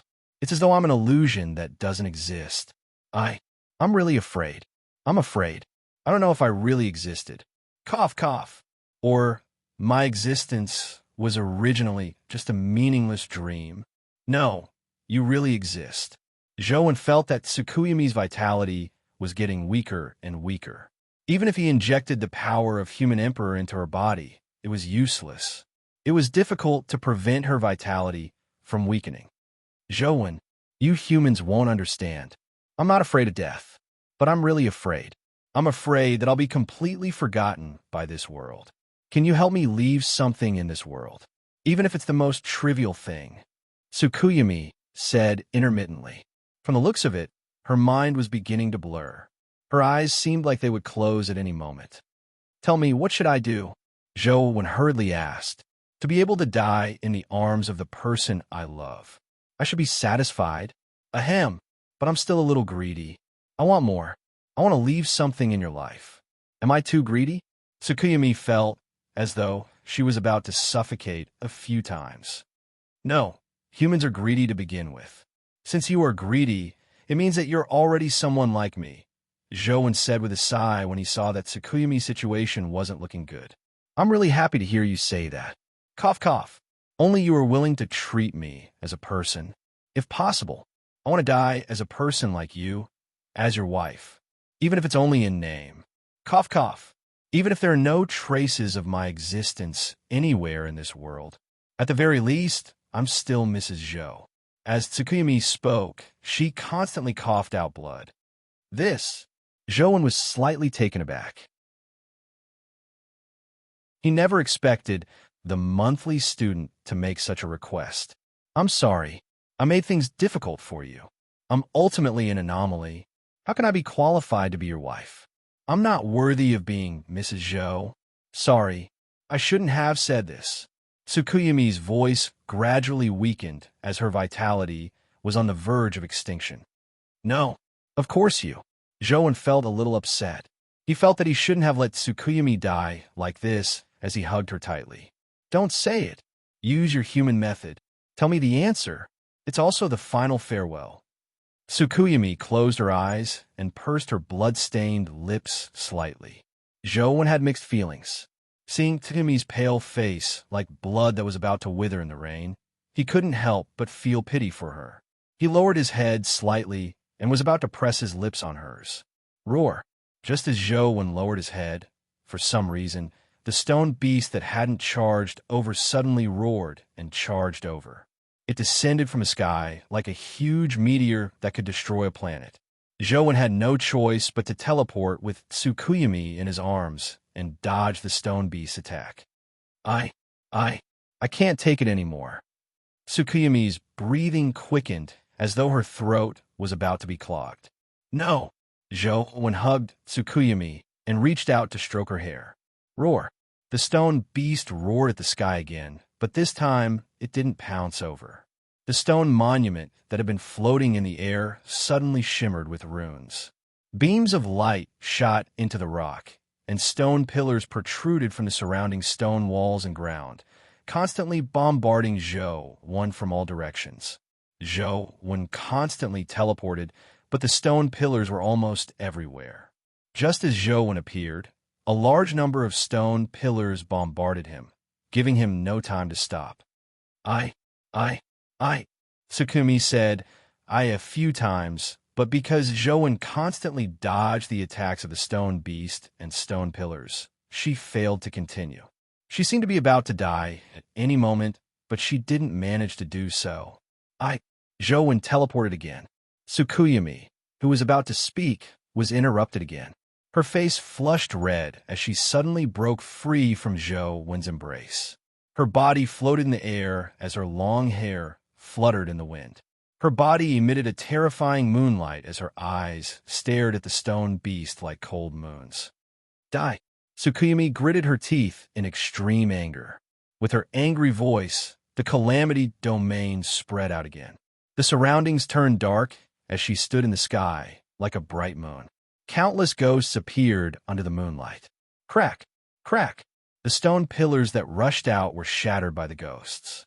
One by one, the ghosts pounced at the stone beast and surrounded it, biting and attacking it. Bam! Bam! Bam! More than 100 ghosts bombarded the stone beast with all sorts of strange powers, shattering the rocks on its body. Although every ghost's attack wasn't enough to heavily injure the stone beast, the constant bombardment of more than 100 ghosts with all sorts of powers bombarding the stone beast's body turned it into a hornet's nest. Boom! After a few minutes, the stone beast's body exploded and shattered rocks scattered all over the ground. Zhou gaped as he looked at Tsukuyumi in a daze. The strength of the ghosts was clearly much stronger than before. Most importantly, Zhou really couldn't connect the current Tsukuyumi with the one who was on her last breath a few minutes ago. What's going on? Zhou glared at Tsukuyumi and questioned. Tsukuyumi's anger also calmed down because of the stone beast shattering. When she saw Zhou's questioning gaze, her body immediately went limp. Like a weak and frail, sick woman, she held her forehead with her hand and fell into Zhou's arms. That was the final radiance of a setting sun. I really can't take it this time. Cough, cough, Tsukuyumi said as she leaned towards Zhou. Then continue with the final radiance of a setting sun. Zhou was rendered speechless as he dodged and teleported in front of the stone monument. The stone beast's body exploded and the stone monument fell to the ground. However, the symbols on it were still emitting light, causing the surrounding rocks to continue growing. If he didn't get rid of the stone monument, the entire dimensional zone would soon be blocked by rocks.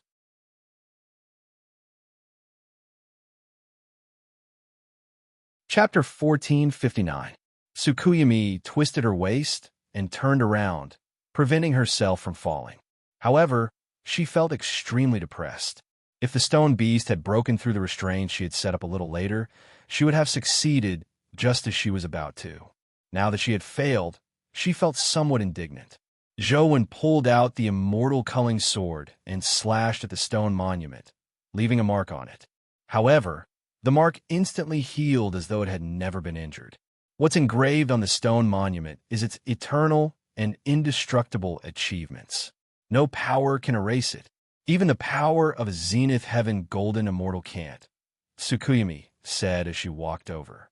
Zhou raised his sword and slashed at the stone monument again. Upon hearing Tsukuyumi's words, he wanted to retract his sword. However, to his surprise, a force was suddenly released from the immortal culling sword. It pulled his hand and slashed at the stone monument. When the immortal culling sword slashed at the stone monument, the strike that could only leave a sword mark actually split the stone monument into two. What was even stranger was that after the immortal culling sword slashed over, the words engraved on the stone monument vanished. The stone monument turned into a stone slab. There were no traces of carvings on it, as though the engravings had never existed. The stone tablet that was split in half fell onto the rocks and directly shattered, turning into a pile of rubble. Tsukuyumi looked at the rubble and couldn't help but be taken aback. What's the origin of that sword? Tsukuyami couldn't help but look at the immortal culling sword. After the slash, the immortal culling sword automatically returned to its sheath. Zhou held the immortal culling sword and was somewhat surprised. He had always treated the immortal culling sword as a cold weapon, a nuclear weapon. He never expected that apart from its destructive power, the immortal culling sword had such a special effect. Furthermore, this effect clearly needed to be triggered. He had slashed so many times previously, but none of them had triggered such a strange effect. Could it be that Tsukuyami's words just now triggered its power? In that case, the intelligence of the immortal culling sword itself is probably much higher than I imagined, Zhou muttered inwardly. The moment the stone monument collapsed, the surrounding rocks slowly shrank back. The underground space gradually returned to its original state, and the passageway to leave the dimensional zone appeared again. Tsukuyami walked to the shattered stone beast corpse and picked up a fist-sized piece of crystalline jade. She walked to Zhou, sighed, and handed it to him. Unfortunately, there's no companion egg or dimensional crystal. This is the calamitous part of its body. It's often called the source of calamity. It contains immense energy and can enhance the body's special stats.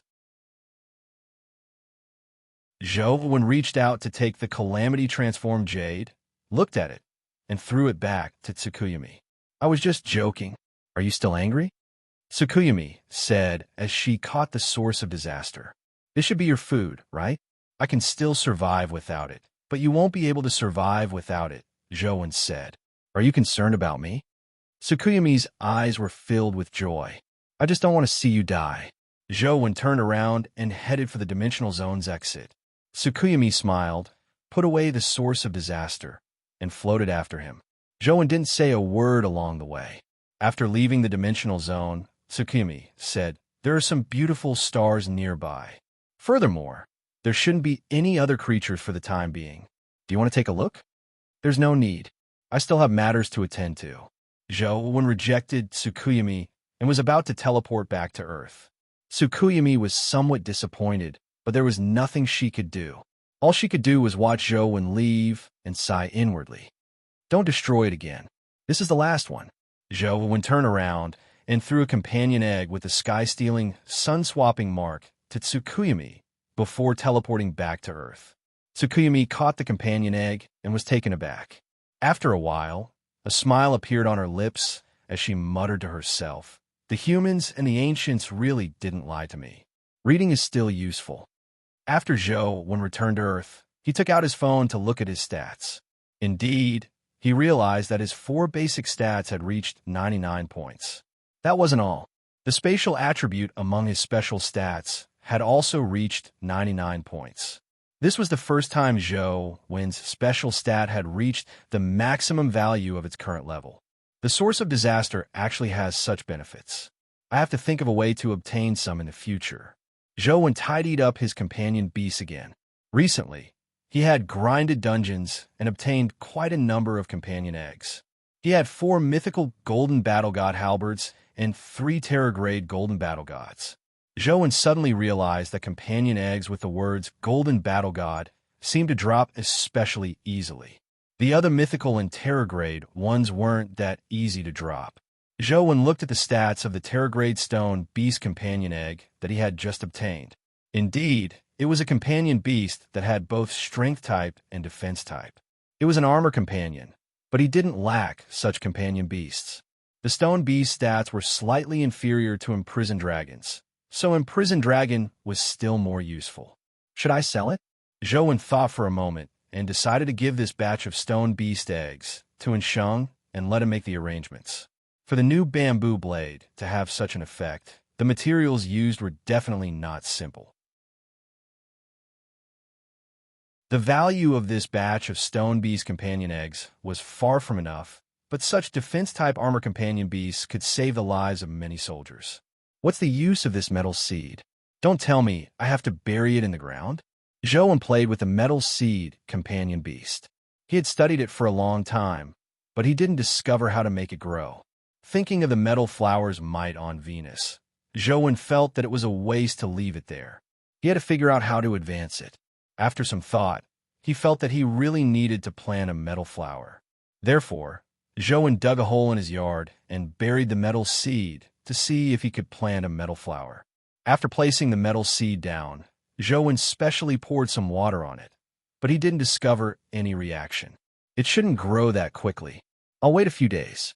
Zhou turned around and left. He prepared to find Sheng and give him the stone bee's companion eggs. To his surprise, just as Zhou walked out of the yard, the metal seed broke out of the ground and flew back to his body, turning back into a tattoo. It doesn't work? Zhou summoned the metal seed again and saw that it was the same as before. There were no changes. Zhou refused to give up as he thought. This thing is a metal seed. Do I have to plant it in metal? Seeing that there wasn't any metal around him, Zhou touched the metal seed to the bamboo blade. He was only giving it a try and didn't expect it to be of any use. However, to his surprise, when the metal seed came into contact with the bamboo blade, it stuck to it like a magnet.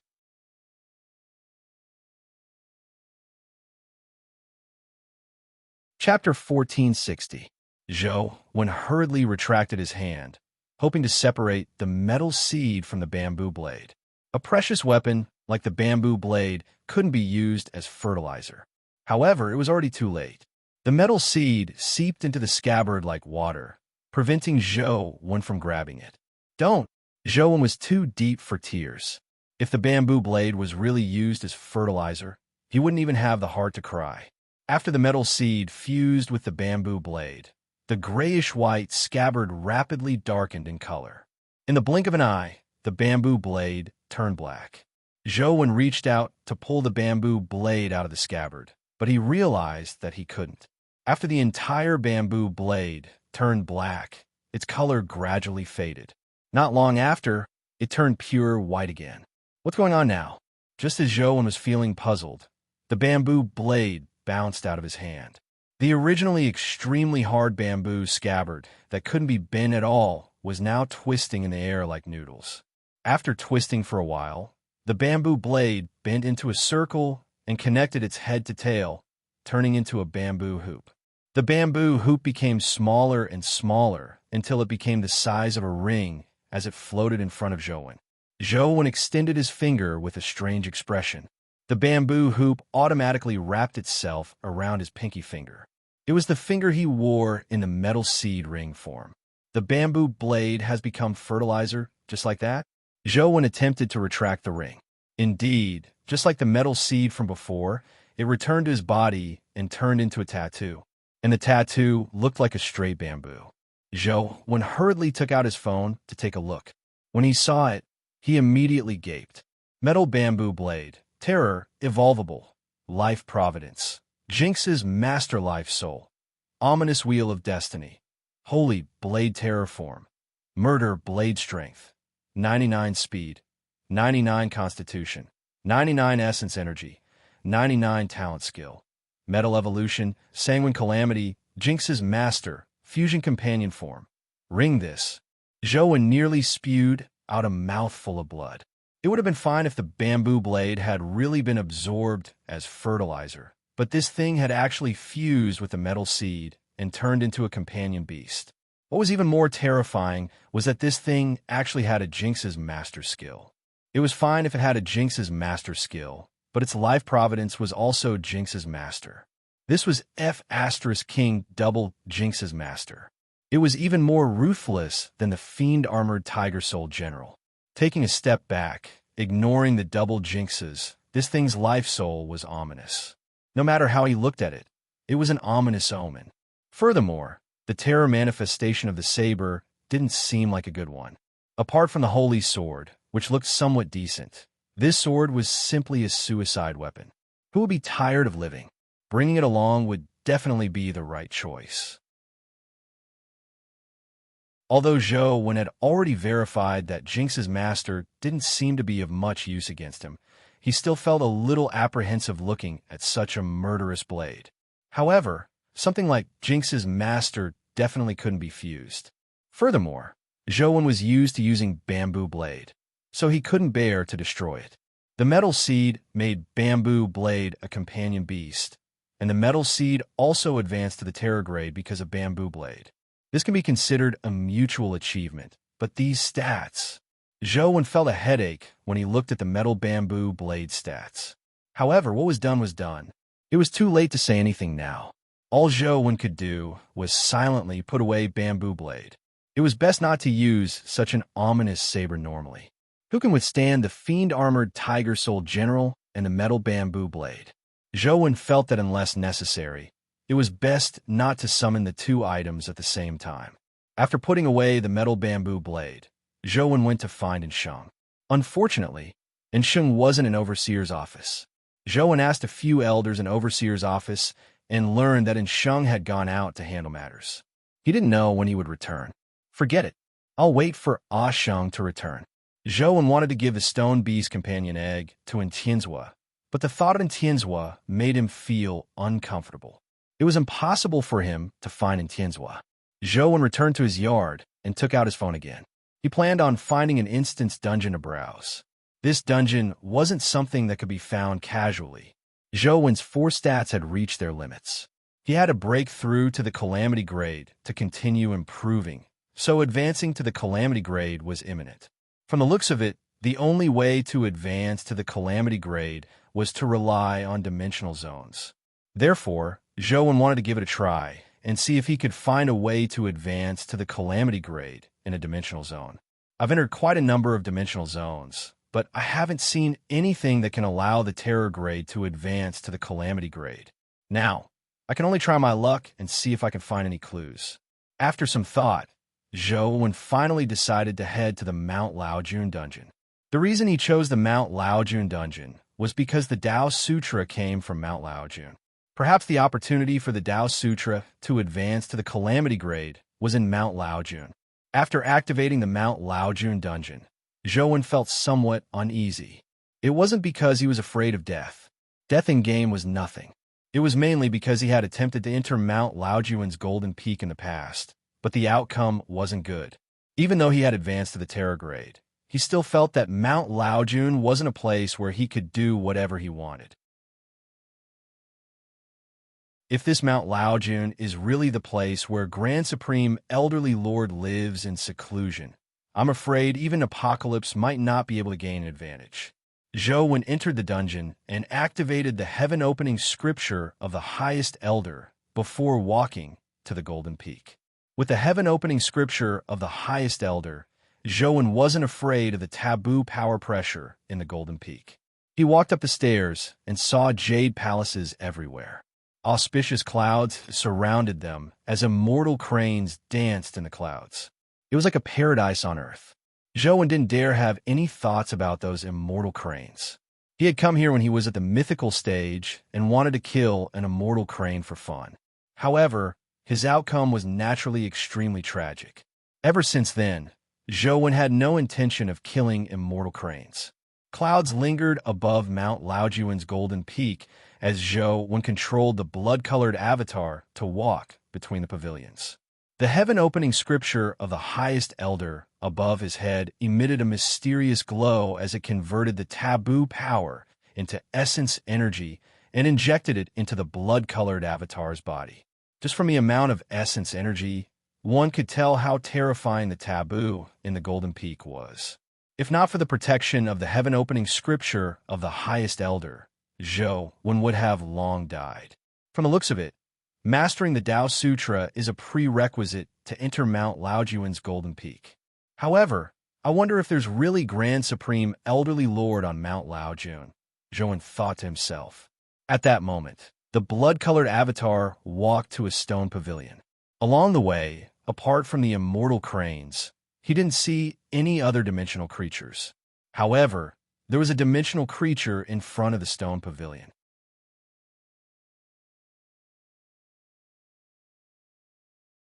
Chapter 1461. Green Ox. Zhou jumped in fright when he saw the dimensional creature's appearance. In the stone pavilion lay a green ox, looking like it was sleeping soundly. Although he didn't know what level it was, a green ox that could appear on Mount Laojun was indeed a little terrifying. Legend had it that the green ox was Taishang Laojun's mount. Back then, he rode it out of seclusion and left behind an eternal name. Although it was just a mount, it depended on whose mount it was. Taishang Laojun was the ancestor of the creation of the world, the ancestor of chaos, the parent of heaven and earth, the ruler of yin and yang, and the emperor of all gods. His mount was much more terrifying than the average deity. Even at the weakest, it was probably a calamity creature. It wasn't even a low-level calamity at the mortal stage. If this were real life, Zhou would immediately turn around and run as fast as he could. But in-game, he didn't have so many qualms. Let me see if this is Taishang Laojun's green ox. Zhou summoned the 3 golden battle gods and retreated a little. He activated the small heavenly cycle-killing array and held bamboo blade, prepared to fight at any moment. The 3 golden battle gods used their golden pistols and aimed at the sleeping green ox as they fired at it. 3 bullets of different attributes bounced off the green ox's body. Frost, explosion, lightning, and other characteristics were completely ineffective. The golden battle gods kept shooting, but the bullets were like flies. They were completely useless. They couldn't even wake the green ox up. This is way too powerful. Zhou was even more shocked. After all, the golden battle god was a terror-grade existence, but it was so useless in front of the green ox. From the looks of it, I'm no match for the green ox at all. I should go elsewhere. Zhou decided to ignore the green ox. Even if it wasn't Taishang Laojun's mount, Zhou wasn't its match with such terrifying strength.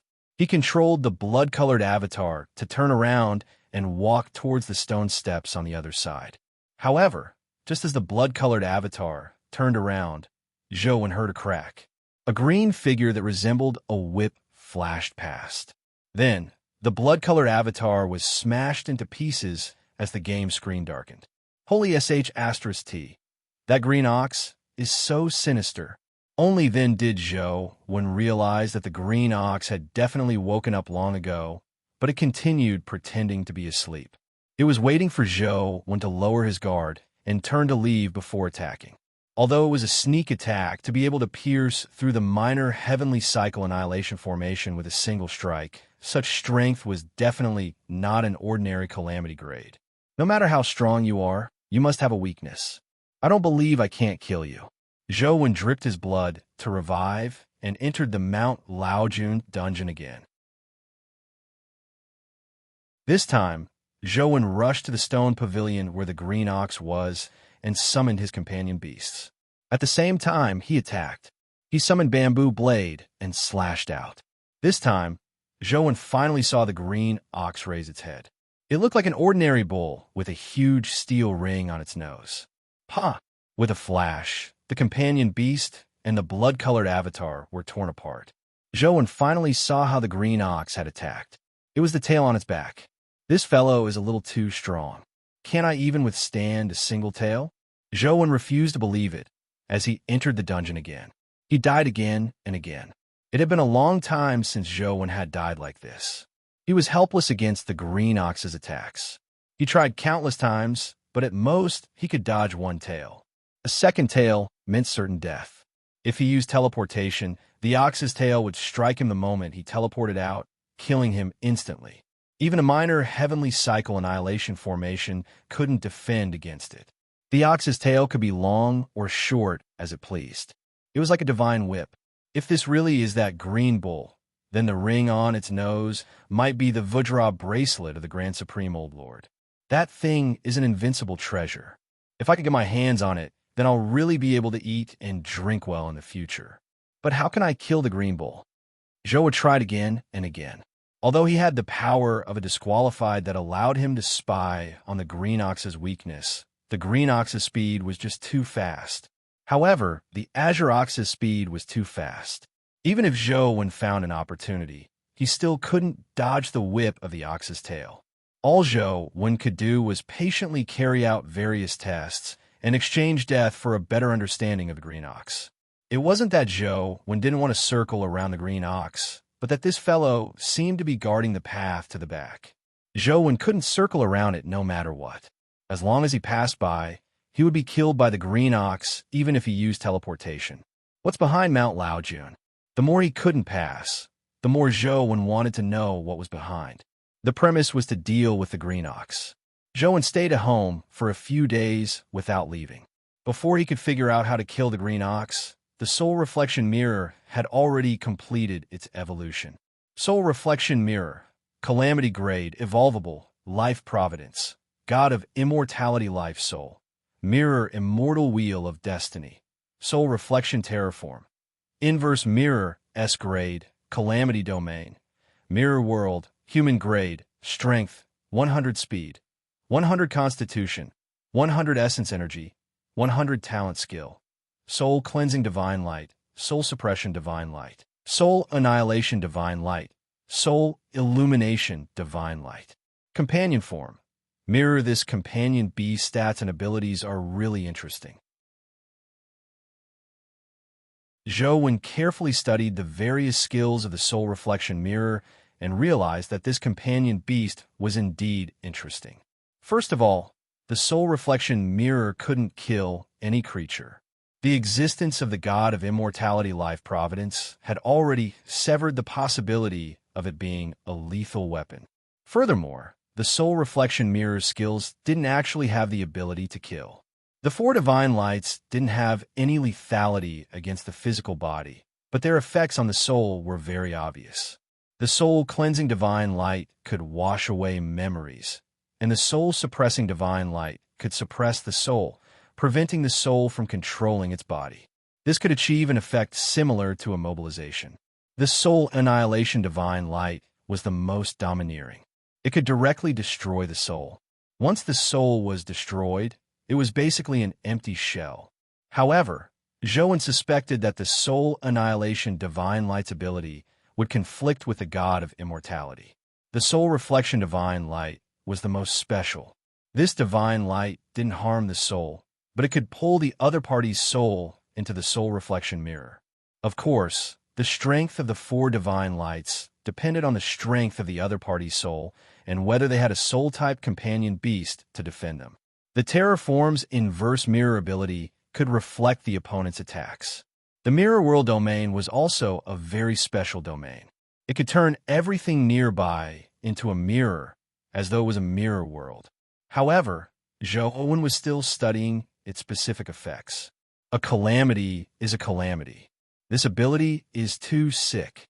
After experimenting for a period of time and figuring out the various abilities of the soul reflection mirror, Zhou planned on taking it to Mount Laojun to give it a try. Perhaps with the power of the soul reflection mirror, he could kill the green ox.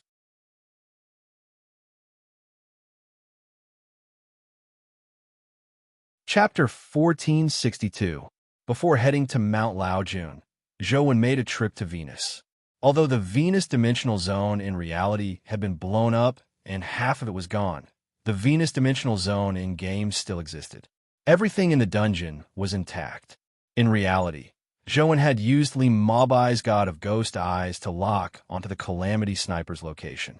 However, after using the God of Ghost Eyes once, they were crippled, turning into two jade eyeballs that didn't have any reaction.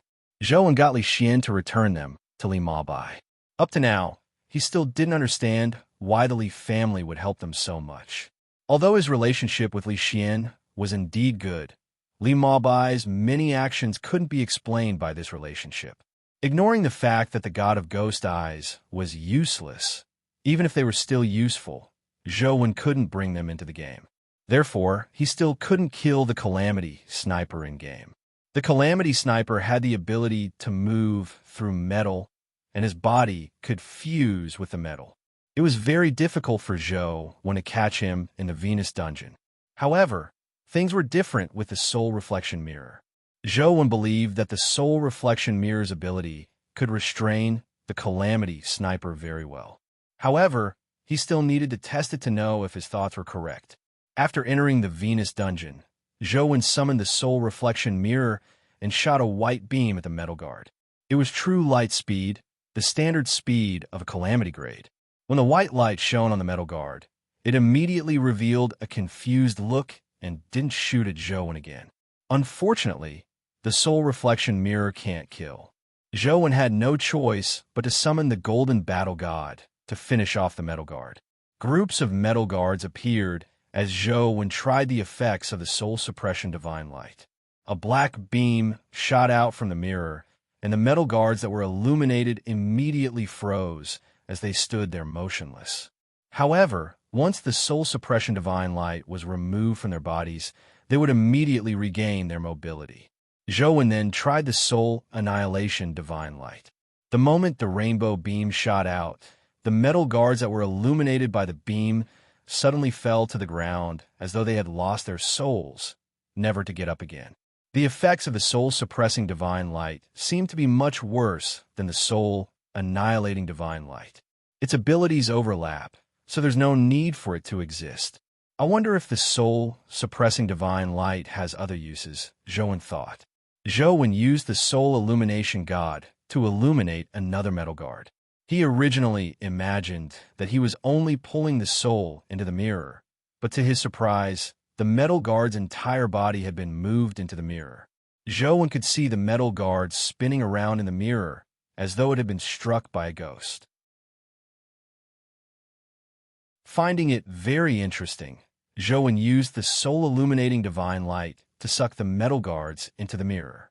Soon, the golden battle god failed to escape the might of the soul-illuminating divine light and was sucked in.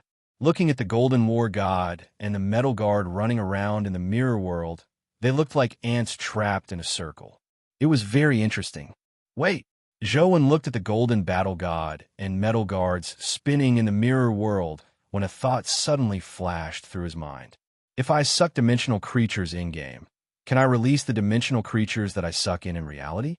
Zhou wished he could immediately quit the game and give it a try, but on second thought, he decided against it. It wouldn't be too late to try later as he quickly walked into the tunnel. The bullets shot by the Calamity Gunner were blocked by Zhou's minor heavenly cycle killing array as they circled around him. Zhou moved rapidly as he analyzed the trajectory of the Calamity Gunner's bullets to determine the approximate location of the Calamity Gunner. After locking onto a certain area, Zhou suddenly teleported over. At the same time, he got the Soul Illumination Mirror to activate its mirror world domain. In an instant, all the nearby metal walls turned into mirrors. The mirrors reflected the blood-colored avatar, but he couldn't see the Soul Illumination Mirror's figure. This was because there were mirrors everywhere. When they reflected each other, it was as though countless blood-colored avatars had appeared. A mirror shattered, and a black metal robot, dragging a large sniper rifle, rushed out of the broken mirror. As all the metal walls had been mirrored, the Calamity Gunner's metal escape lost its effect. He was stuck in the mirrored wall and could only forcefully rush out. It was useless for him to rush out. There were mirrors everywhere. Without being able to use metal escape, the Calamity Gunner's mobility was much weaker. The Soul Illumination Mirror shot out Soul Annihilation Divine Light at the Calamity Gunner, but he quickly dodged it. They were both at the Calamity grade, but the Soul Illumination Mirror's mirror beam wasn't faster than the Calamity Gunner's.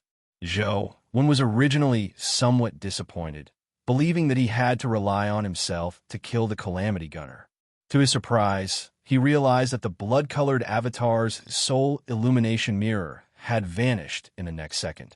Soon, the Soul Illumination Mirror appeared in a wall that had transformed into a mirror.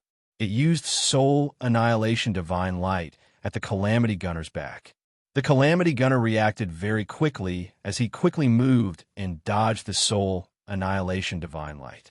The last time Zhou was able to stab him, he had taken advantage of the moment he was immobilized when he fired. It wasn't that easy to stab him when he wasn't firing. Bam! As the Calamity Gunner moved, he even fired a shot. The bullet flew towards the Soul Illumination Mirror, shattering the mirror formed by the wall. The mirror fragments flew everywhere. Zhou was still worried that the Soul Illumination Mirror would die, just like that when he suddenly realized that a Soul Annihilation Divine Light had shot out from the mirror fragments that filled the sky. The Calamity Gunner clearly didn't expect such an unforeseen turn of events. It was too late to react as the rainbow beam shone on him. Zhou clearly saw the Calamity Gunner freeze for a moment, but he didn't fall to the ground like the Metal Guard. As he roared in pain, he forcefully moved his body and rushed out of the Soul Annihilation Divine Light's range. The soul illumination mirror was like a ghost in the mirror as it moved between different mirrors.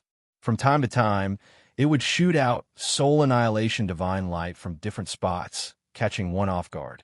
In the beginning, the Calamity Gunner could still withstand the soul annihilation divine light, but later on, the more he was hit by the soul annihilation divine light, the weaker his resistance became.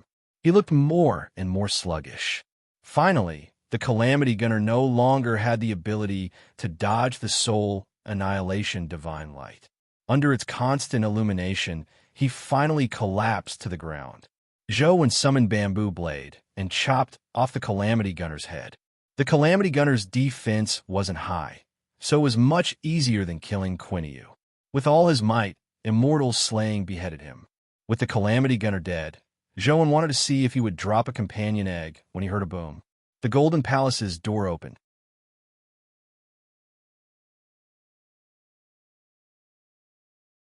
Chapter 1463. Zhou had never entered the Golden Palace in reality. When he arrived in front of the Golden Palace in reality, even if he succeeded, the metal ball would automatically fly out of the Golden Palace before being moved out. Even the last time was when an energy spewed out of the Golden Palace and injected into the metal ball, causing the Golden Palace to self-destruct. Up to now, no one knew what the Golden Palace looked like. In-game, it clearly wasn't the case. One wouldn't obtain a metal ball before reaching the Golden Palace, nor would there be any energy spewing out. This was the first time the Golden Palace had opened its door in-game, but nothing came out. There was only a resplendent golden light inside. Nothing could be seen. The Calamity Gunner dropped a strength crystal. After feeding it to his companion beast, Zhou didn't hesitate as he walked toward the door. His figure quickly fused into the golden light.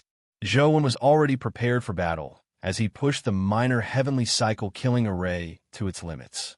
He guessed that there was a golden WYRM in the Golden Palace, and it wasn't just at the human stage.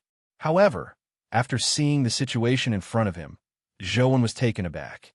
The huge metal palace was cylindrical in shape. On the circular walls around it, there was a huge golden WYRM statue hanging down every few meters. After careful counting, there were a total of 13. All the golden WYRMs had their heads down and tails up as they looked at the center of the palace.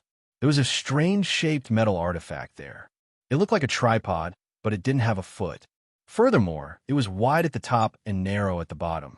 At the bottom, it was already rather narrow. Just as Zhou was sizing up the strange metal artifact, the door automatically closed. Then, he saw the golden WYRM statues come alive. The golden WYRMs roared as they charged at Zhou. In midair, they had already transformed into scissors. Zhou hurriedly took out the soul illumination mirror, but it only managed to shine the soul annihilation divine light on one scissors before the other scissors rushed over. Pa! Pa! Pa! A few scissors slashed at the soul illumination mirror, shattering it. The destructive power of the scissors was indeed very strong. The soul illumination mirror's defense wasn't considered weak among those of the human stage, but it couldn't even withstand 3 strikes. Zhou knew that summoning other companion beasts was useless, so he circulated the minor heavenly cycle killing array with all his might. At the same time, he put on the Dragon King armor. The Dragon King armor was transformed from the limitless monster Dragon King. Although its defense was not as strong as the Dragon Enslaved armor, it had a very powerful ability. It could combine the power of different creatures. Using the limitless Demon Dragon King's limitless wheel, Zhou could share his strength with the 8 companion beasts. With their strength, it was equivalent to combining 9 forces into one. Unfortunately, the soul reflection mirror had just been shattered. Otherwise, with its power, Zhou's minor heavenly cycle killing array would have become even stronger. Now that Zhou had borrowed the power of 8 Terragray companion beasts, he had also received a huge boost. The small heavenly cycle kill array's range had increased significantly. The scissors formed by the golden WYRM rushed in front of Zhou and were trapped by the minor heavenly cycle killing array. They circled around Zhou but failed to injure him. There's hope. Zhou was overjoyed. The scissors blades rushed in one after another. The 13 scissors blades rushed into the minor heavenly cycle killing array, but they still failed to break through it. From afar, 13 sharp golden beams of light rapidly revolved around Zhou, one like circles of golden light. My minor heavenly cycle killing array is the nemesis of such physical offensive weapons, as expected of a skill I developed. In one word, it's powerful. Zhou was somewhat smug. A Terra-grade creature could withstand the siege of 13 Calamity-grade creatures without suffering any damage. Anyone would feel smug. Unfortunately, Zhou could only trap them and not kill them. All he could do was watch them charge around in the minor heavenly cycle killing array. Unfortunately, my golden WYRM is still giving birth. Otherwise, I could try killing them. Bamboo Blade is only at the Terra-grade after all. I'm afraid it won't be able to gain an advantage in a head-on clash with the Calamity-grade scissors blades. Zhou thought for a moment and ignored the scissors blades. He walked towards a metal artifact in the middle of the hall. Apart from the 13 golden WYRMs, there was only one artifact in the hall. Zhou wanted to see if there was anything inside. His perception was very strong, and there was no need to mention Truth Listener. However, he couldn't sense anything in the metal artifact. Zhou controlled the blood-colored avatar to approach the metal artifact. After taking a few steps, he suddenly saw a strange light flash in the metal artifact. Before Zhou could figure out what had happened, the game screen went black. What was that? Zhou was somewhat depressed. He didn't even know how he had died. Unfortunately, he could only enter the Venus dungeon once a day. Even if Zhou wanted to study it again, he could only wait until tomorrow. He summoned the soul reflection mirror and was even more disappointed when he didn't find the metal guards or golden battle god in it. From the looks of it, the dimensional creatures that are stored in-game in the mirror world can't be brought into the real world. Zhou put away the soul reflection mirror and was about to head to Mount Laojun to take a look when he suddenly heard in Sheng's voice from outside. "Young master, there's news from Guide City. It said that a large number of breakout creatures have rushed out of Guide Ancient City," and Sheng said from outside. "Guide Ancient City has broken the seal? What's the situation now?" Zhou's expression changed as he hurriedly opened the door and asked in Sheng. Guide Ancient City was called Ancient Sovereign City in-game. Even the Arch wanted the stone saber there. Zhou didn't dare pull out the stone saber himself. With the stone saber suppressing it, it was impossible for Guide Ancient City to break the seal. Now that a large number of breakout creatures had suddenly appeared, Zhou was afraid that someone had pulled out the stone saber. It didn't matter if it was someone else who had pulled out the stone saber. Zhou was most afraid that the stone saber would land in the Thearcha's hands. The situation isn't good. In the past, there were only some low-level dimensional creatures in Guide Ancient City. Even epic creatures were rare. However, among the dimensional creatures that rushed out this time, there are many mythical creatures. The local garrison can't deal with them at all and are retreating in defeat. The Overseer has already sent reinforcements.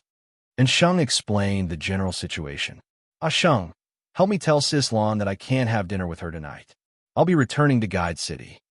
Zhou walked out of his room and wanted to teleport over, but after some hesitation, he decided to find the chick first. There were many skeleton creatures in Guide Ancient City. The chick's phoenix flames were the nemesis of such creatures. I hope the stone saber is still around. Zhou used his teleportation ability to head to the vicinity of Guide Ancient City.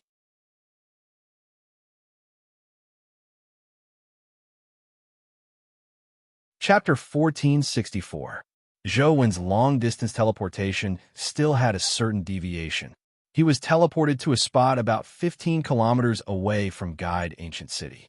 There were a large number of skeleton soldiers wandering around. Upon seeing Zhou appear, dozens of skeleton soldiers nearby rushed over.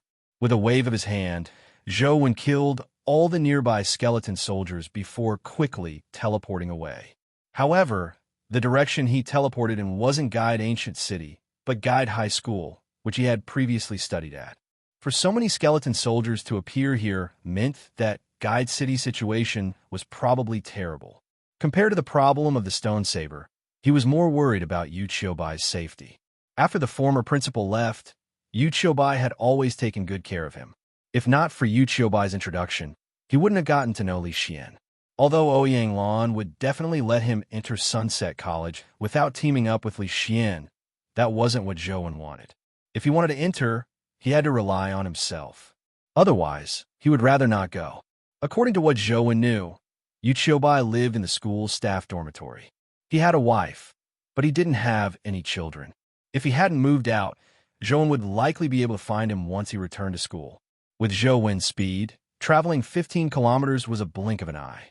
When he arrived at Guide High School, he saw that it had already turned into a battlefield. There were soldiers fighting skeleton soldiers on the streets.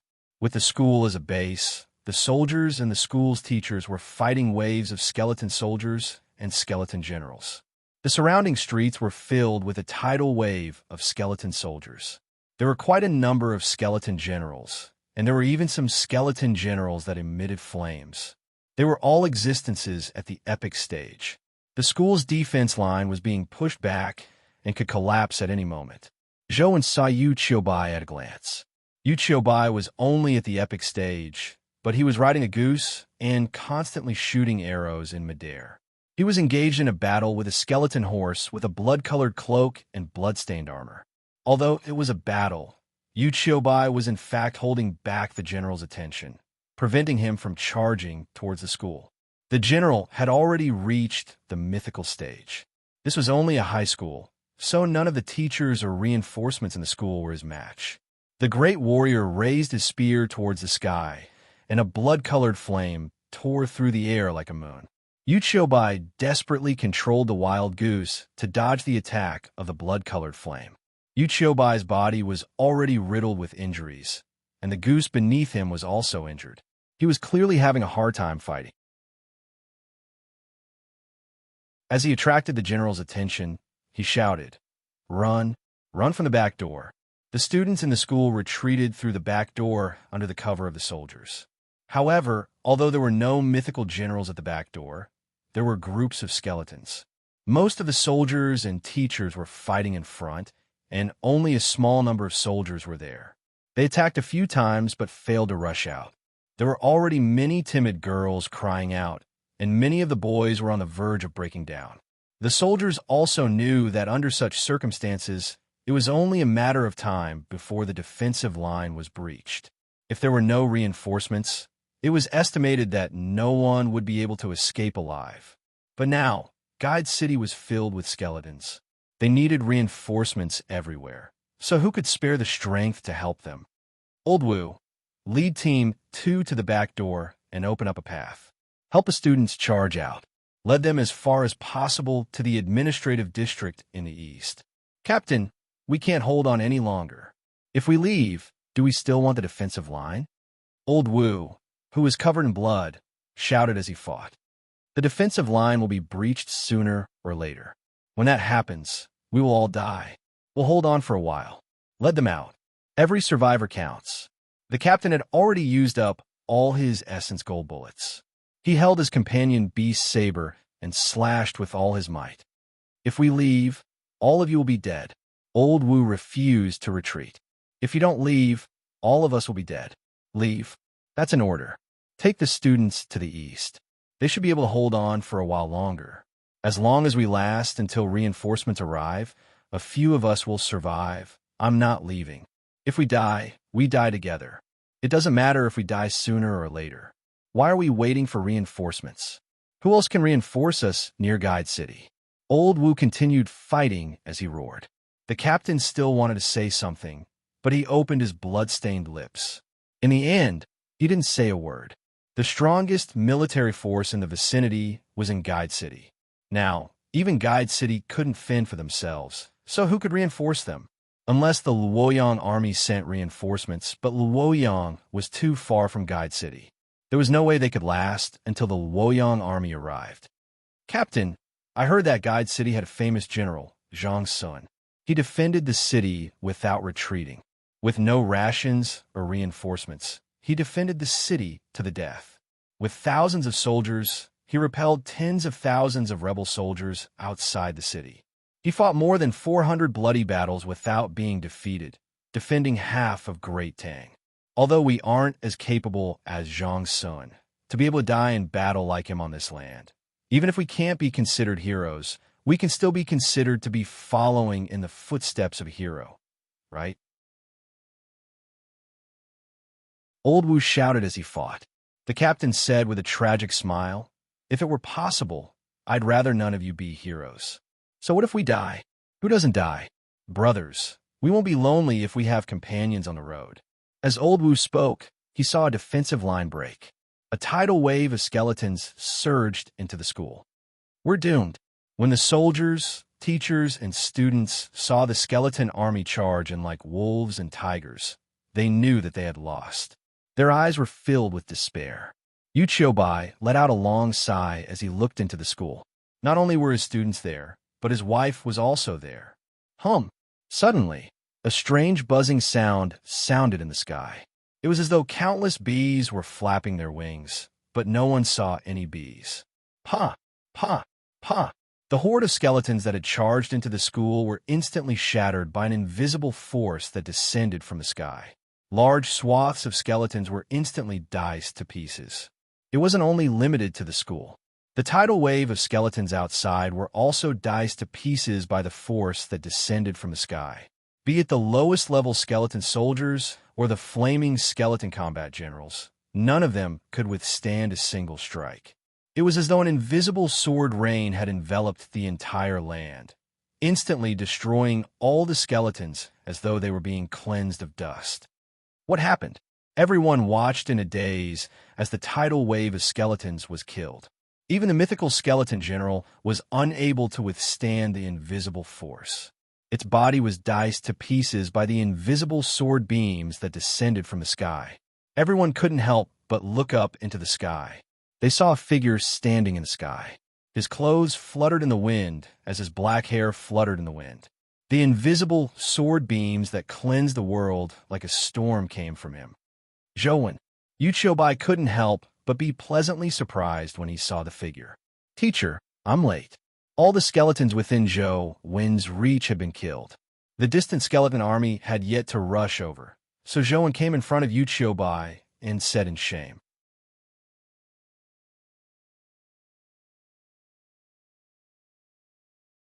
Chapter 1465. It's good that you're back. Looking at the youth in front of him, Yu Qiubai had thousands of things he wanted to say, but he was momentarily at a loss for words.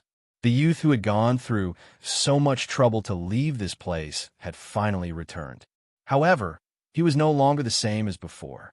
Back then, no one had expected him to have such a day. "Teacher, guard the school. Don't go out. I'll be back soon." As Zhou Wen spoke, he summoned 2 golden battle gods in their terror form to guard outside the school, while he flew towards the distant skeleton horde. As the golden battle gods had already turned into their terror form, ordinary people couldn't see them at all. The soldiers, teachers, and students only saw Zhou Wen fly into the sky and charge towards the distant skeleton army that was like a tidal wave. Wherever he passed, the skeleton army collapsed like dust that had been washed away by a torrential rain. Zhou Wen used invisible sword beams to form a sword array. As he streaked across the sky, he killed a large number of skeleton creatures. That seems to be Zhou Wen, right? Why is he here? Don't you know? Zhou Wen graduated from our school. Holy sh*T. Are you serious? Zhou Wen is from our school? Isn't that obvious? Didn't you hear him call Principal Yu teacher? He used to be Principal Yu's student. In that case, Zhou Wen is our senior. Holy sh*T. That mythical creature seemed to have dropped a companion egg. He didn't even pick it up. There are so many essence crystals and companion eggs outside. They're all over the ground. Talent is really a good thing. Talent allows one to do whatever they want, but I like it. Old Wu had a wrinkled cigarette in his mouth. He lit it and took a deep puff before exhaling. He looked in the direction that Zhou Wen had flown in. Zhou Wen had wiped out the nearby skeleton army, but he still saw skeleton creatures rushing out from Guide Ancient City. He knew that if he didn't resolve the problem in Guide Ancient City, it was useless no matter how many skeletons he killed. Thankfully, he had already wiped out the skeleton creatures. Only a few had escaped. The skeletons that rushed out of Guide Ancient City wouldn't be able to form a new army for the time being. Zhou thought for a moment before flying in the direction of Guide Ancient City to resolve the source. The present Guide Ancient City didn't look any different from when Zhou first entered. However, there were skeleton creatures everywhere. Even the moat was filled with skeletons, as though it was a river that led to hell. Zhou figure flashed to the sky as large swaths of skeleton creatures were harvested, dropping large numbers of dimensional crystals. Zhou wasn't in the mood to pick up the low-level dimensional crystals and companion eggs as he charged straight for the ancient city's entrance. After rushing into the ancient city, Zhou realized that there were ancient buildings that stretched out like a mountain range. The ancient city was many times larger than before. At a glance, he couldn't see the ends. Zhou originally imagined that the skeleton creatures had left the ancient city, but after entering, he realized that there weren't many skeleton creatures in the ancient city. In fact, most of the skeleton creatures crawled out from underground and the moat outside the city. Strange, why don't I see any skeletons? Zhou of me, of. One of Ming. Up to now, Zhou hadn't discovered a single creature in the city. Zhou found it odd. All he could do was put on the dragon imprisoned armor and stick the substitute talisman on him. He maintained the minor heavenly cycle slaughter array outside him to its limits before heading in the direction of the fire god platform. As the ancient city was many times larger, it was unlikely that the fire god platform was still in its original spot. However, the general direction shouldn't be wrong. Zhou swept past the roofs of the ancient buildings. What alarmed him was that the ancient buildings seemed to be enveloped by a mysterious force. Even Truth Listener's ability couldn't hear the commotion inside. There was nothing. Apart from the ancient buildings that resembled palaces, this place seemed to be a dead city. Zhou didn't see anything the entire way. I finally found it. Zhou finally discovered the fire god platform. It hadn't changed much. It still looked the same. It wasn't any different from the last time Zhou came. Zhou directly ascended the fire god platform and realized that the stone saber was still inserted in the furnace. He couldn't help but heave a sigh of relief. Strange, the stone saber is still here and hasn't been inserted. Why is there such a large-scale restriction breaking in the ancient city? Furthermore, the ancient city itself has undergone a huge change. Zhou was puzzled. The reason Zhou hadn't pulled out the stone saber was firstly because he was afraid that it would destroy Guide City if it was pulled out. Secondly, it was because of the arch. However, there was another important reason. Zhou knew that the stone saber could only be pulled out by people who had cultivated the ancient Sovereign Sutra. And the ancient Sovereign Sutra wasn't that easy to gain basic mastery. Furthermore, to pull out the stone saber, the ancient Sovereign Sutra had to be at the mythical stage. Otherwise, the Dharch wouldn't have specially negotiated with him. The ancient Sovereign Sutra wasn't a chi refinement art. It couldn't be improved by piling up resources, so Zhou wasn't too worried that the stone saber would be pulled out. From the looks of it, the stone saber hadn't been pulled out. Just as Zhou was feeling puzzled, he suddenly felt a chill run down his spine. He subconsciously turned around. In the midst of the ancient buildings, a figure was standing on the roof of an ancient building, staring at him. A humanoid dimensional creature? Zhou's heart tightened. Among dimensional creatures, there weren't many that resembled humans. However, the more humanoid a dimensional creature was, the more terrifying it was. For example, many gods of pantheons were in human form. Although there were some exceptions, Zhou was still relatively careful when he saw a humanoid creature. The dimensional creature on the roof was no different from a human. He was tall and muscular, and his hair was disheveled. He wore an animal hide, and his exposed skin had a healthy, wheat-colored appearance. That wasn't the main point. The main point was that Zhou sensed a special aura from him. This aura could only be found on people who cultivated the ancient Sovereign Sutra. However, the other party was a dimensional creature. He actually had the aura of the ancient sovereign sutra on him. This was somewhat strange. The dimensional creature was only casually standing on the roof, but it had an aura that looked down on the world. It gave Zhou an extremely ominous feeling. Zhou flicked his finger, and the bamboo blade that had transformed into a ring shot out. Like a bent spring, it instantly returned to its straight state. When it landed in Zhou Wen's hand, it had already returned to the size of a normal bamboo blade. Zhou Wen held the bamboo blade and stared at the humanoid dimensional creature. The ominous feeling didn't weaken.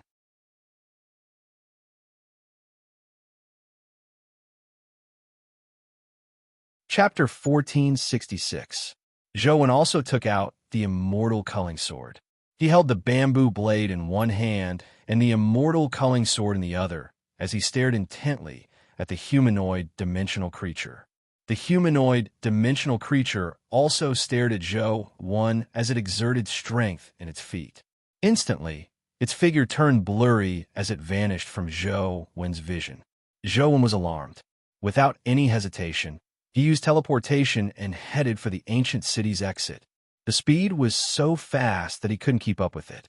What terrifying speed was this? Just as Zhou Wen teleported out, his heart skipped a beat. He saw the humanoid creature standing in front of him.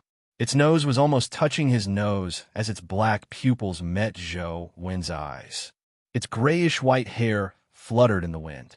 The small heavenly cycle killing array didn't work. Zhou Wen was alarmed as he quickly retreated. He wanted to pull out the bamboo blade and immortal culling sword at the same time. There was only one possibility for it to be able to ignore the small heavenly cycle killing array. The other party's strength was enough to tear through the void. However, before Zhou Wen could pull out his saber and sword, the humanoid creature pressed down with both hands, forcefully pushing the saber and sword back into their sheaths. At the same time, he turned around and kicked Zhou Wen in the chest. These actions were done in one go. It was so fast that Zhou Wen couldn't react in time despite seeing it move. His body flew out like a cannonball and slammed into the wall. Boom! An ancient building collapsed from Zhou Wen's body. In absolute defense, the dragon imprisoned armor in front of Zhou Wen's chest had a hole in the shape of a footprint. Zhou Wen's sternum had been fractured by the kick. All his bones seemed to fall apart from the impact. If not for the protection of the dragon imprisoned armor, all his bones would have shattered. Bam! Zhou Wen endured the injuries on his body and teleported away. Almost at the same time, the building that had already collapsed was blasted apart by a terrifying force. The moment Zhou Wen teleported out, his figure flew left like an immortal. At the same time, an ancient mirror emitted a rainbow beam that shone at the spot where Zhou Wen had teleported out. Indeed, the humanoid creature was already there. At such a close distance, the soul revelation mirror's beam was truly at the speed of light. In theory, the humanoid creature's reaction time was negligible. Despite being in such close proximity, the humanoid creature still reacted. Its figure blurred in Zhou Wen's vision as it dodged the soul annihilation divine light of the soul revealing mirror. Zhou Wen didn't wait for the soul reflection mirror's divine light to stop as he teleported out. He knew that he had really kicked a metal plate this time. To be able to dodge the light of the soul revealing mirror at that distance, one had to be at least a hell-level existence, or even a heaven-level existence. What was even more terrifying was that the other party's strength was the ancient sovereign sutra of pure physical strength. To be able to cultivate one's physical body to such a level, be it speed or strength, was not something Zhou Wen could match. Bang! Zhou Wen teleported out and wanted to teleport again. The interval between them was less than a tenth of a second, but in that instant, the humanoid creature grabbed hold of him and punched him in the face. Half of the dragon imprisoning helmet was smashed by the punch. Half of Zhou Wen's face deformed as his body flew to the side. In midair, he didn't have a chance to slam into the wall. The humanoid creature appeared in front of him again and kicked at Zhou Wen's head. Half of Zhou Wen's face deformed. The cheekbones on this side of his face had collapsed, and his head was severely injured. Despite the other party's speed being so fast, Zhou Wen still reacted. He forcefully teleported out in midair. Clang! When teleported out, the humanoid creature had already thrown a punch at him, giving him no chance to dodge. However, Zhou crossed his sword and saber and blocked the humanoid creature's fist. However, the humanoid creature's strength was just too intense. The saber and sword slammed into Zhou's chest, sending him flying. He couldn't hold the saber and sword with both hands as bamboo blade and immortal culling sword dropped. Thankfully, Zhou hadn't had the time to unsheath them. Otherwise, the saber and sword would have sliced him apart. Perhaps he would have been split into several pieces. Come out. Zhou summoned a golden battle god to shield his back. Indeed, the humanoid creature had already arrived behind him and struck out at the golden battle god. The Terrorgrade golden battle god was shattered by his palm as the force of the palm continued striking at Zhou's back. Using the moment of sacrificing the golden battle god, Zhou finally teleported out again. The soul-revealing mirror he had thrown into the air also shot out soul annihilation divine light at the humanoid creature. However, it was useless. His speed was too fast. The soul annihilation divine light couldn't keep up with him. With a flash, the humanoid creature arrived behind the soul-revealing mirror and threw a punch at it. With the strength of his punch, even the soul-revealing mirror probably couldn't withstand it. Thankfully, Zhou had expected this and had already retracted the soul-revealing mirror ahead of time. When the punch landed, the soul-revealing mirror transformed into a stream of light and returned to Zhou's body. Zhou immediately summoned it again. He held the soul-revealing mirror with both hands and fired the soul-revealing divine light in one direction. The four divine lights were all at the speed of light. In theory, their speed was the same, but Zhou felt that the soul-revealing divine light was clearly faster than the other three divine lights. The direction where Zhou's soul-revealing mirror emitted the divine light wasn't where the humanoid creature had been standing, but when the divine light shot out, the humanoid creature really appeared there. It's done. Zhou was delighted when he saw that he had successfully predicted the location of the humanoid creature's movement. If the soul-revealing divine light could suck the humanoid creature into the soul-revealing mirror, his life would be spared. However, when the soul-revealing divine light landed on the humanoid creature, his figure only paused for a moment before he immediately rushed out of the soul-revealing divine light's range. What the hell is this fellow? Why would such a creature appear and guide ancient city? Zhou wasn't just about to vomit blood. In fact, blood was seeping out of his mouth, and half his face was a bloody mess. He threw the soul-revealing mirror with his left hand and grabbed the immortal culling sword with his right hand. Almost at the same time, Zhou pulled out the immortal culling sword and slashed behind him with immortal slaying. The humanoid creature was indeed there. When he saw Zhou's immortal culling sword, he didn't dodge. Instead, he extended a hand and grabbed the immortal culling sword's blade. Kacha! The sword beam shattered like glass as the humanoid creature's palm grabbed the immortal culling sword's blade without suffering any damage. I'm doomed. Just as this thought arose in Zhou's mind, he felt an unstoppable force come from the sword hilt. Boom! Zhou's body was sent flying and smashed into the ground, shattering the stone slabs. Rock fragments mixed with armor fragments flew up. As for the blood-spewing Zhou, his eyes were bloodshot as his body sank, rapidly sinking into the ground.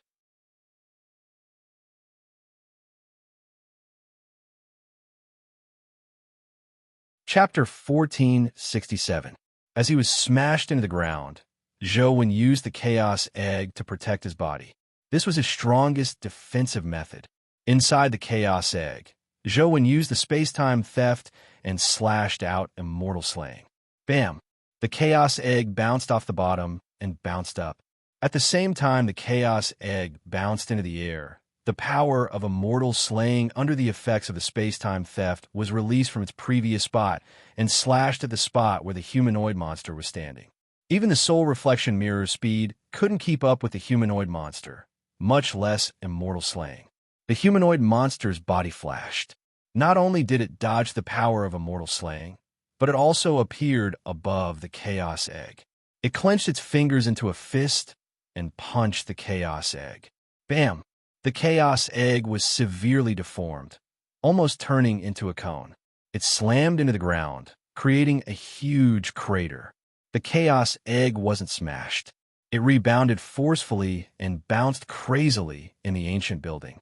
In an instant, the solid essence energy crystals in the chaos egg were filled, expanding the chaos egg to its limits. Bam! Another punch struck the chaos egg, causing it to explode. The essence energy crystals inside exploded like stars in the sky as Zhou Wen's body fell out. Blood spewed out of Zhou Wen's mouth as he was horrified. Even the chaos egg had only managed to block 2 punches. With his current damaged body, he probably couldn't even withstand a single strike.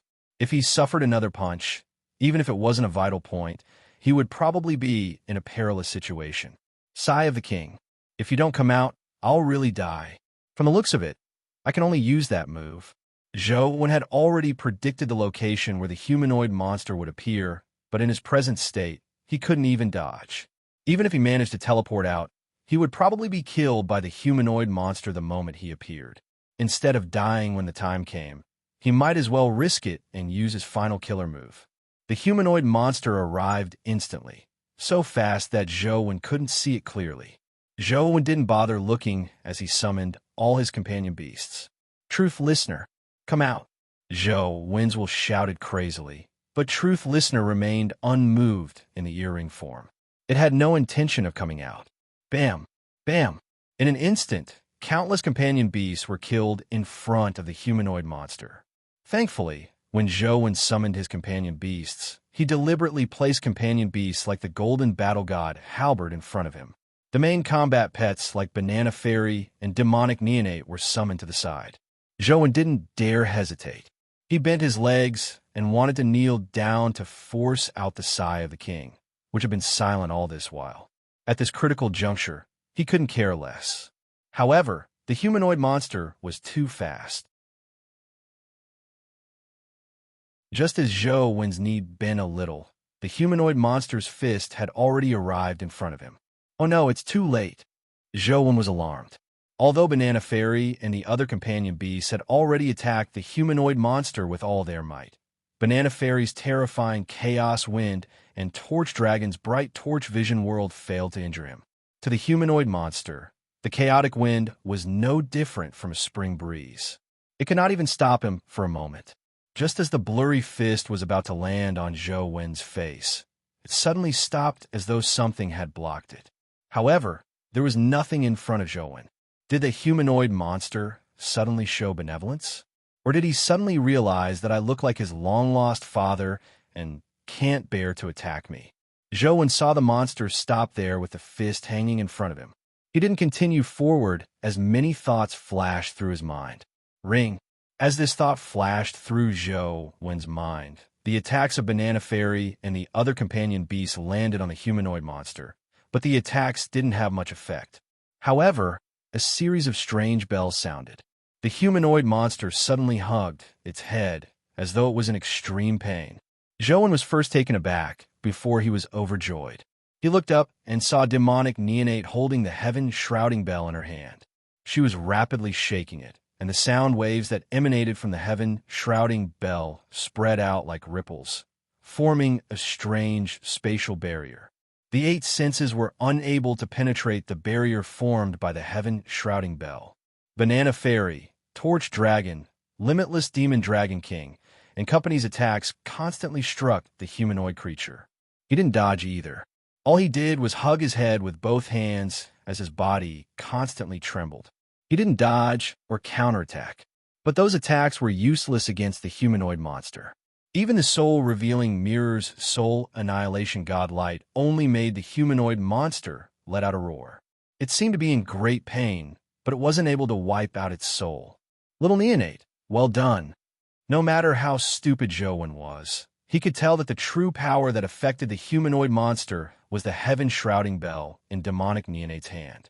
Ever since Demonic Neonate obtained the heaven-shrouding bell, she hadn't used it much. In the past, when she encountered powerful creatures, Demonic Neonate didn't use the heaven-shrouding bell against her. Zhou Wen imagined that the heaven-shrouding bell's strength had weakened in Demonic Neonate's hands. After all, demonic neonate's level was too low, so it was normal for the heaven-shrouding bell to drop after she absorbed it. He never expected the heaven-shrouding bell to play a role at such an important moment. Little neonate continued maintaining it. Zhou retracted his companion egg and only left the soul-revealing mirror and demonic neonate outside. The soul-destruction divine light was still somewhat effective against the humanoid monster. As demonic neonate rang the bell, Zhou retreated towards the ancient city's exit. At the same time, he picked up the immortal culling sword that had flown out of his hand. As Zhou retreated, he observed the humanoid monster. The heaven-shrouding bell's power didn't injure him. What puzzled Zhou was that the heaven-shrouding bell's power wasn't a mental attack, but the humanoid monster looked like it had suffered a mental attack. Strange. The heaven-shrouding bell is clearly a spatial power. Why does it have such an effect? Zhou was puzzled. The soul-revealing mirror was clearly a mental attack, but its effects weren't as good as the heaven-shrouding bell. Although the heaven-shrouding bell was indeed effective, it didn't seem to be able to kill the humanoid monster. Now, Zhou only wished to leave guide ancient city and preserve his life. The humanoid monster kept hugging its head and trembling. In the beginning, it would let out a deep roar because of the soul-destruction divine light's power, but behind it, its body kept trembling without making a sound. However, this didn't mean that its vitality had weakened. On the contrary, the humanoid monster didn't show any signs of dying. Instead, its vitality became stronger. Zhou was about to retreat to the door. Just as he was about to summon demonic neonate and the soul-revealing mirror to escape, he suddenly heard a voice. "Wait, child." Zhou's body trembled as he realized that the humanoid monster had stopped trembling. It had straightened its body and was staring at him. The person who spoke was also the humanoid monster.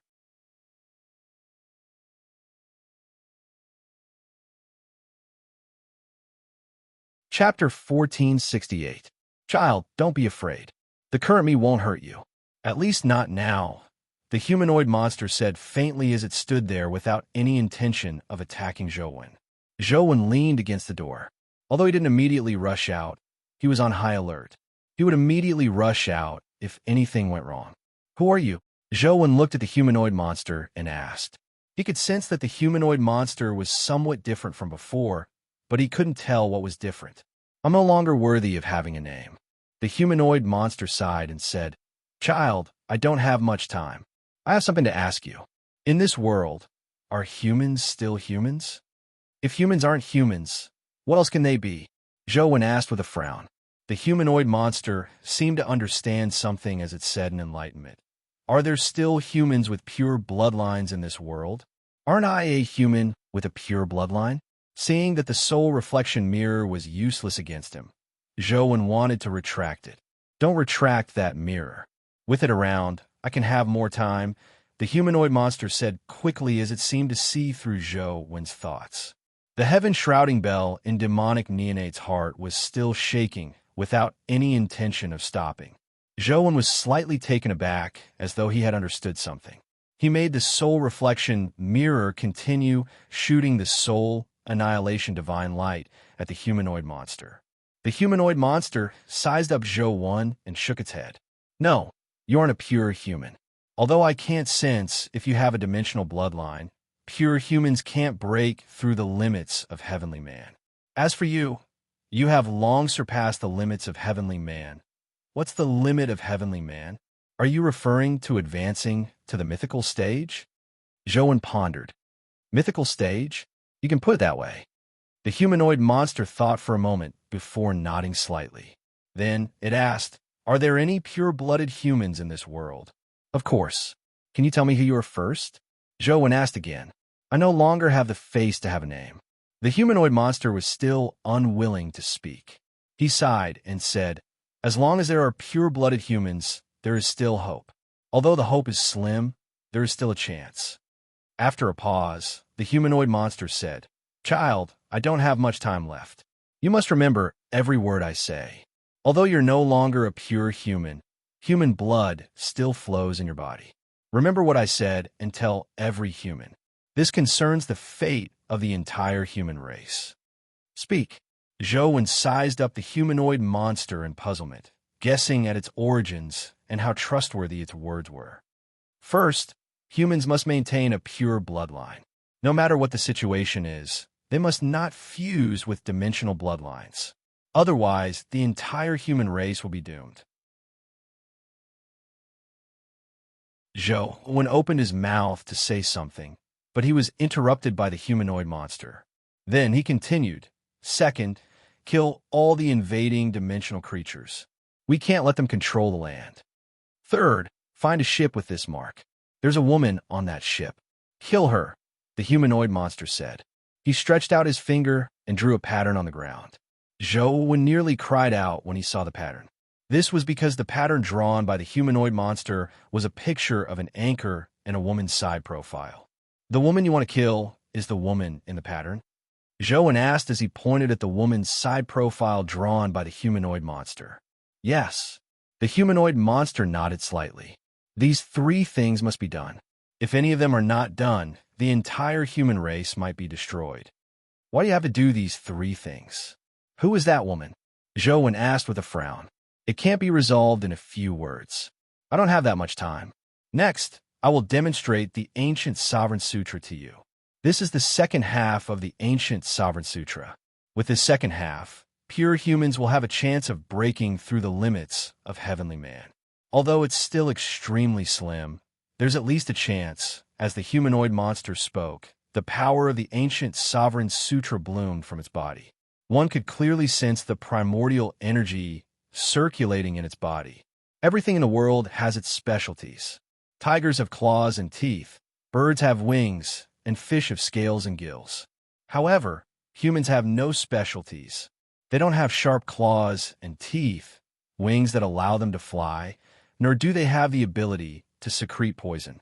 Humans are so out of place in this world, as though they don't belong in this world. As the humanoid monster circulated the Ancient Sovereign Sutra, it continued, "As long as everything in the world evolves to a certain extent, they can easily break through the limits of heavenly man. However, humans are the only ones who can't break through no matter how hard they work. Countless human sages have tried their entire lives, but to no avail.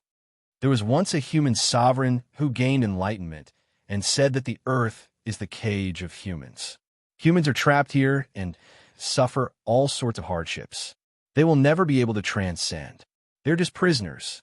The power of the Ancient Sovereign Sutra on the humanoid monster became stronger and stronger. It was like the sun, emitting a terrifying vitality. Only by surpassing the limits of heavenly man can one escape the suffering of this cage. However, the human body seems to have some kind of shackles or some kind of flaw. Even geniuses are unable to break through the limits of heavenly man by themselves.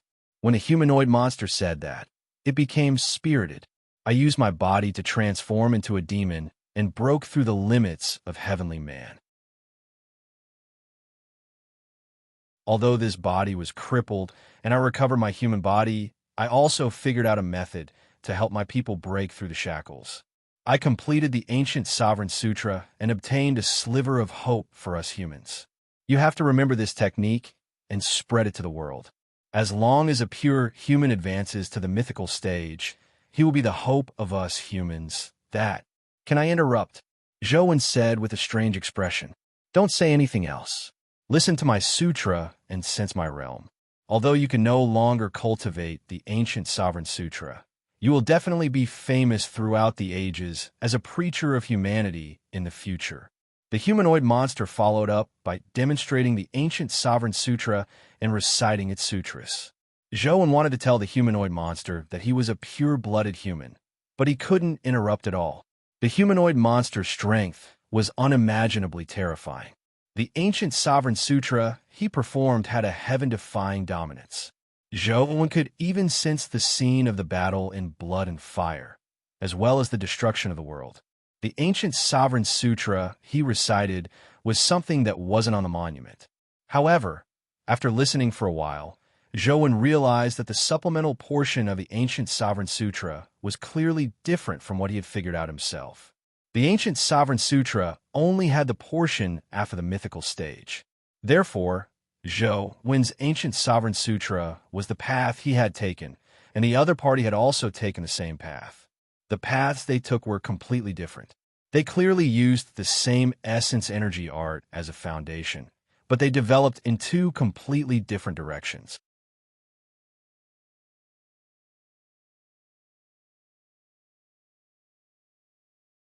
Chapter 1469. Zhou Wen quietly watched the humanoid monster's demonstration. Although the humanoid monster's ancient Sovereign Sutra wasn't the same as his, the other party's realm and level were much higher than his. He could still obtain some experience. However, after watching for a while, Zhou Wen felt that something was amiss. Although the humanoid monster's ancient Sovereign Sutra was indeed very powerful and high level, it was too different from Zhou Wen's ancient Sovereign Sutra. There wasn't much point in using it as a reference. That, Zhou Wen wanted to ask the question on his mind. Don't speak. Engrave every word I say into your soul. This is the result of generations of human sages sacrificing themselves. You have to pass it down. It doesn't matter if you don't understand it. Just remember it. The humanoid monster's expression was solemn as it continued demonstrating the ancient Sovereign Sutra. Zhou Wen had no choice but to continue listening as he thought to himself. Even if it's useless to me, I can find a human to inherit this essence energy art in the future.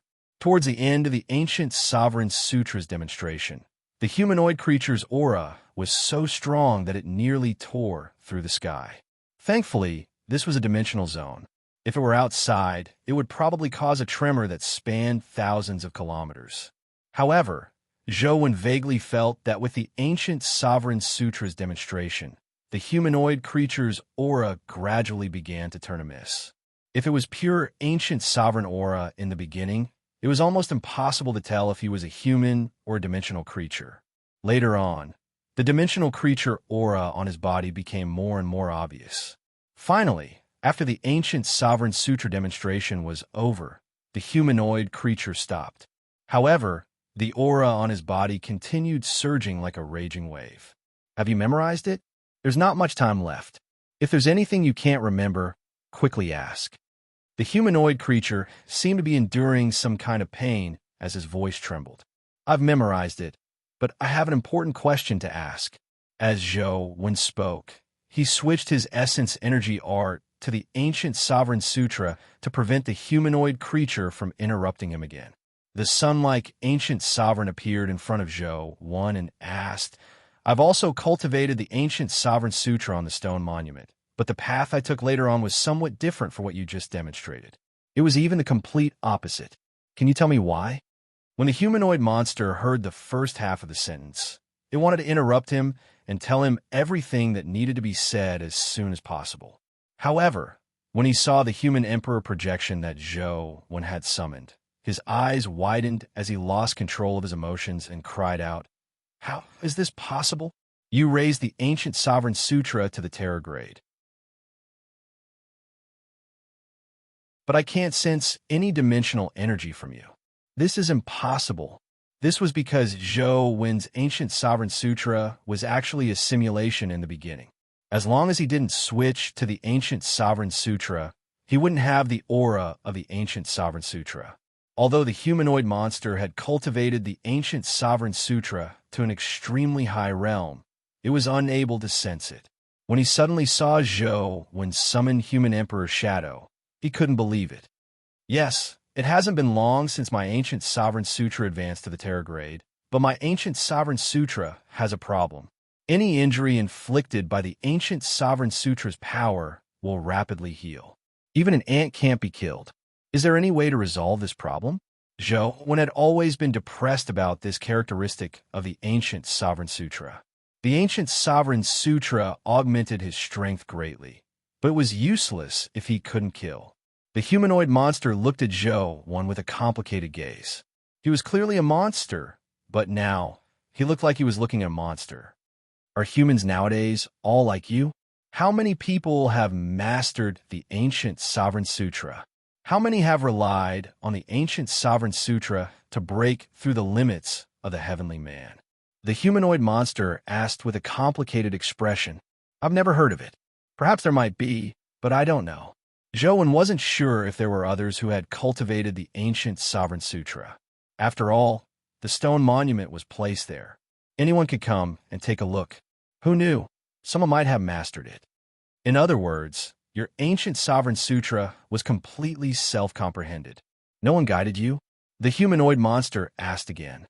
No. Zhou thought for a moment and said, Is there a problem? Could it be that my ancient Sovereign Sutra can't injure others because I cultivated it wrongly? The humanoid monster said with a strange expression, The ancient human emperors were emperors among humans. Every generation of emperors was an emperor who was respected by the masses. They were willing to sacrifice everything for humanity.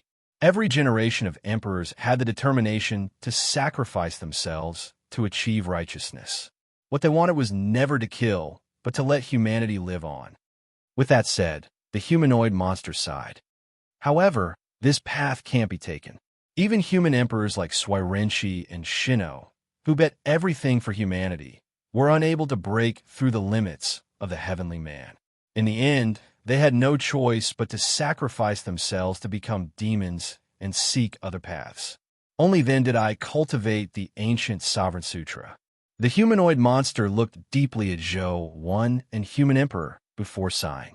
If I had known that someone could master the ancient Sovereign Sutra with a pure human body, there would have been no need to take so many detours. That's not right? Since I'm the emperor of humanity, I have to lead humanity to fight against external enemies. If I can't kill the enemy, wouldn't half of the ancient Sovereign Sutra be useless? Zhou still felt that there were some problems with the ancient Sovereign Sutra he cultivated. Emperors are different from thearchs. Thearchs kill, but emperors subdue the enemy without fighting. Killing is just an expedient measure, the worst possible strategy.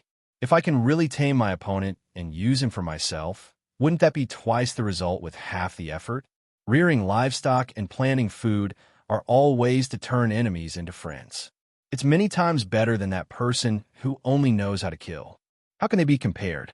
Wrong. It's all wrong. I can't believe that generations of blood, sweat, and tears, and even sacrificing themselves to become demons, went down the wrong path. The humanoid monster's voice gradually became strange, as if it had lost all emotion, becoming cold and emotionless. Go. Live on with your ancient Sovereign Sutra. I'm about to lose control of this body. Remember the 3 things I said. If you can't do it, then don't ever return to ancient Sovereign City. Find a suitable person to pass down the ancient Sovereign Sutra. Until someone can do it, then let him return to ancient Sovereign City. The humanoid monster's eyes turned fiercer as though it had changed into a different person. Although Zhou still had many questions to ask, he was about to lose control. The isolation ability of the heaven-shrouding bell could no longer help the humanoid monster resist the control of some power. Farewell. Zhou didn't dare hesitate.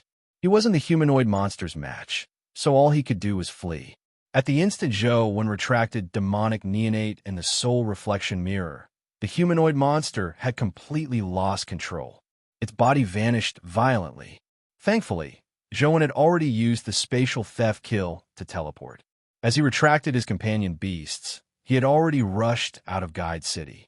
The area outside and inside the city were almost 2 different worlds. Large numbers of skeleton creatures constantly crawled out of the moat outside the city. There was no lack of mythical existences among them. Come out. Zhou suddenly shouted after clearing the nearby skeleton creatures with a minor heavenly cycle annihilation array and arriving at an empty spot in the city.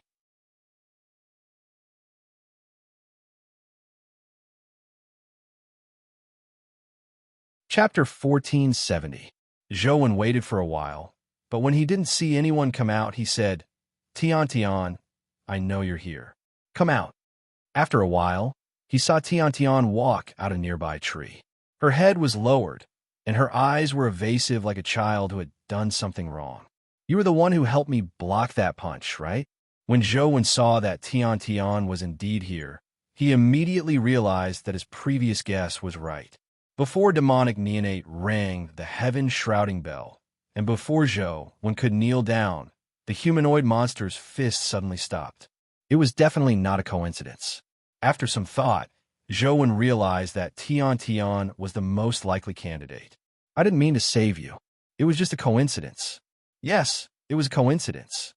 Tian Tian lowered her head and fiddled with the corner of her clothes, not daring to look up at Zhou. Seeing that Tian Tian was like an introverted child who wasn't good at expressing herself, Zhou couldn't help but feel pity for her as he reached out to rub her hair. This was because Zhou was an introverted person. Even if he was good to others, he wasn't willing to say it out loud. Tiantian's appearance reminded Zhou of himself back then. Tian Tian was flustered and didn't think too much. When Zhou touched her hair, Tian Tian suddenly recalled that evil people couldn't be touched. They would be turned into gold. No! Tian Tian screamed as she retreated, but she knew that it was already too late. She looked at Zhou and was surprised to discover that he was standing there with his hand still hanging in midair. He looked very puzzled, as though he was surprised by Tiantian's reaction. "You? Are you all right?" Tian Tian realized that Zhou hadn't turned into gold. There wasn't a single bit of metal on his body, much less turning into gold. "I'm fine." Only then did Zhou recall that the people who had turned into gold seemed to be related to Tian Tian. He couldn't help but break out into a cold sweat. "Try touching me again." Tian Tian still couldn't believe that Zhou hadn't turned into gold after touching her. No matter how she looked at it, Zhou was a baddie. He definitely had plenty of sins on him, but she found it unbelievable that Zhou wouldn't turn into gold. There's no need, right? Zhou took half a step back. He was afraid that it was just an accident. If he touched her again, it wouldn't be good. It'll be fine. However, Tian Tian stubbornly walked in front of Zhou and reached out to grab his hand, placing it on her head. Indeed, Zhou showed no signs of turning gold. Not only did he not turn gold, but a mysterious force rapidly healed Zhou's injuries. Such a serious injury, in just a moment, had actually recovered to its original state. There was no longer any trace of injury. Zhou was alarmed, but he also heaved a sigh of relief. He curled his fingers slightly and ruffled Tiantian's hair. "Thank you for saving me. Tell me what you want. As long as I can get it, I'll definitely send it to you." Tian Tian shook her head and said with a strange expression, "I don't want anything, and I've already violated the rules. Soon, someone will come and take me away. I'm afraid we won't have the chance to meet again." "What rule did I break?" "We'll take you away. With your abilities, who could take you away if you don't wish to?" Zhou asked in puzzlement. Tian Tian only shook her head and didn't answer Zhou's question. She pushed Zhou's hand away from her head and glared at him. "Don't let me know that you do anything bad again in the future. Otherwise, I definitely won't spare you." With that said, Tian Tian turned to leave. "Wait." Zhou pondered for a moment before calling out to Tian Tian. "What?" Tian Tian turned her head and asked. "These are yours, right?" Zhou took out the candy box and lemon candy and threw them at Tian Tian. "So they're with you. Where did you get them?" Tian Tian caught the candy box and lemon candy and couldn't help but be surprised. Zhou recounted the process of obtaining the candy box and lemon candy. After Tian Tian heard it, she muttered to herself thoughtfully, "I see. So that's how it is. It's no wonder I couldn't find it after searching for so long. She stole it. Now that the item has been returned to its owner, you don't have to worry," Zhou said. "What's there to worry about? I've never been worried." For some reason, Tian Tian suddenly felt a little angry. She threw the candy box and lemon candy at Zhou and said angrily, "Who wants your things? Since you went through so much trouble to obtain them, keep them for yourself." With that said, she vanished without giving Zhou a chance to speak. "Since you came to find these things, why don't you want them?" Zhou really couldn't figure out what Tian Tian was up to. However, since this thing was Tiantian's, the candy was probably no ordinary candy. Zhou didn't dare use it recklessly, so he put away the candy in the candy box. When Zhou stormed back to the city, he saw that Luoyang's reinforcements had already arrived. They were setting up defenses and gradually controlling the skeleton army near Guide Ancient City. Young master, the situation is under control now. You don't have to worry. And Sheng had personally led reinforcements. It was obvious that Luoyang placed great importance on this matter. There's a terrifying creature in Guide Ancient City. Don't let anyone enter, Zhou Wen said to Sheng. What creature is it? And Sheng asked. I don't know either. Zhou Wen didn't know what the humanoid monster was. Perhaps it was human in the past, but now it existed more as a dimensional creature. Up to now, Zhou Wen still hadn't figured out what the 3 conditions he mentioned meant or why there were 3 conditions. Young master, I'm afraid the area around Guide City isn't a good place to live in. The overseer has the intention of moving the people of Guide City to Luoyang, and Sheng whispered. Why? Isn't the situation under control now? Zhou Wen frowned. Young master, you're from Guide City.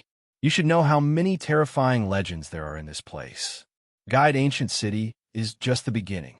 Places like Butterfly Valley will definitely be breached in the future. Ignoring the fact that Guide City's current military strength isn't enough to defend it, if all the mysteries here are breached, I'm afraid we won't be able to defend it even if the entire Luoyang army is mobilized, and Sheng said. Zhou Wen obviously knew how terrifying the legends of Guide City were. From the ancient mythological era to the feudal dynasty, this place had once shone brilliantly. The 3 sovereigns and 5 emperors were more or less related to this place. There were also countless famous people. Even someone like Laozi was born in this region. The Butterfly Valley with the primordial crystal mine was also near Guide City. Zhou Wen had always suspected that it was related to Zhuangzhou. You're tuning in to the Warrior Lore YouTube channel. Don't forget to subscribe and join us on this journey to catch the most captivating stories.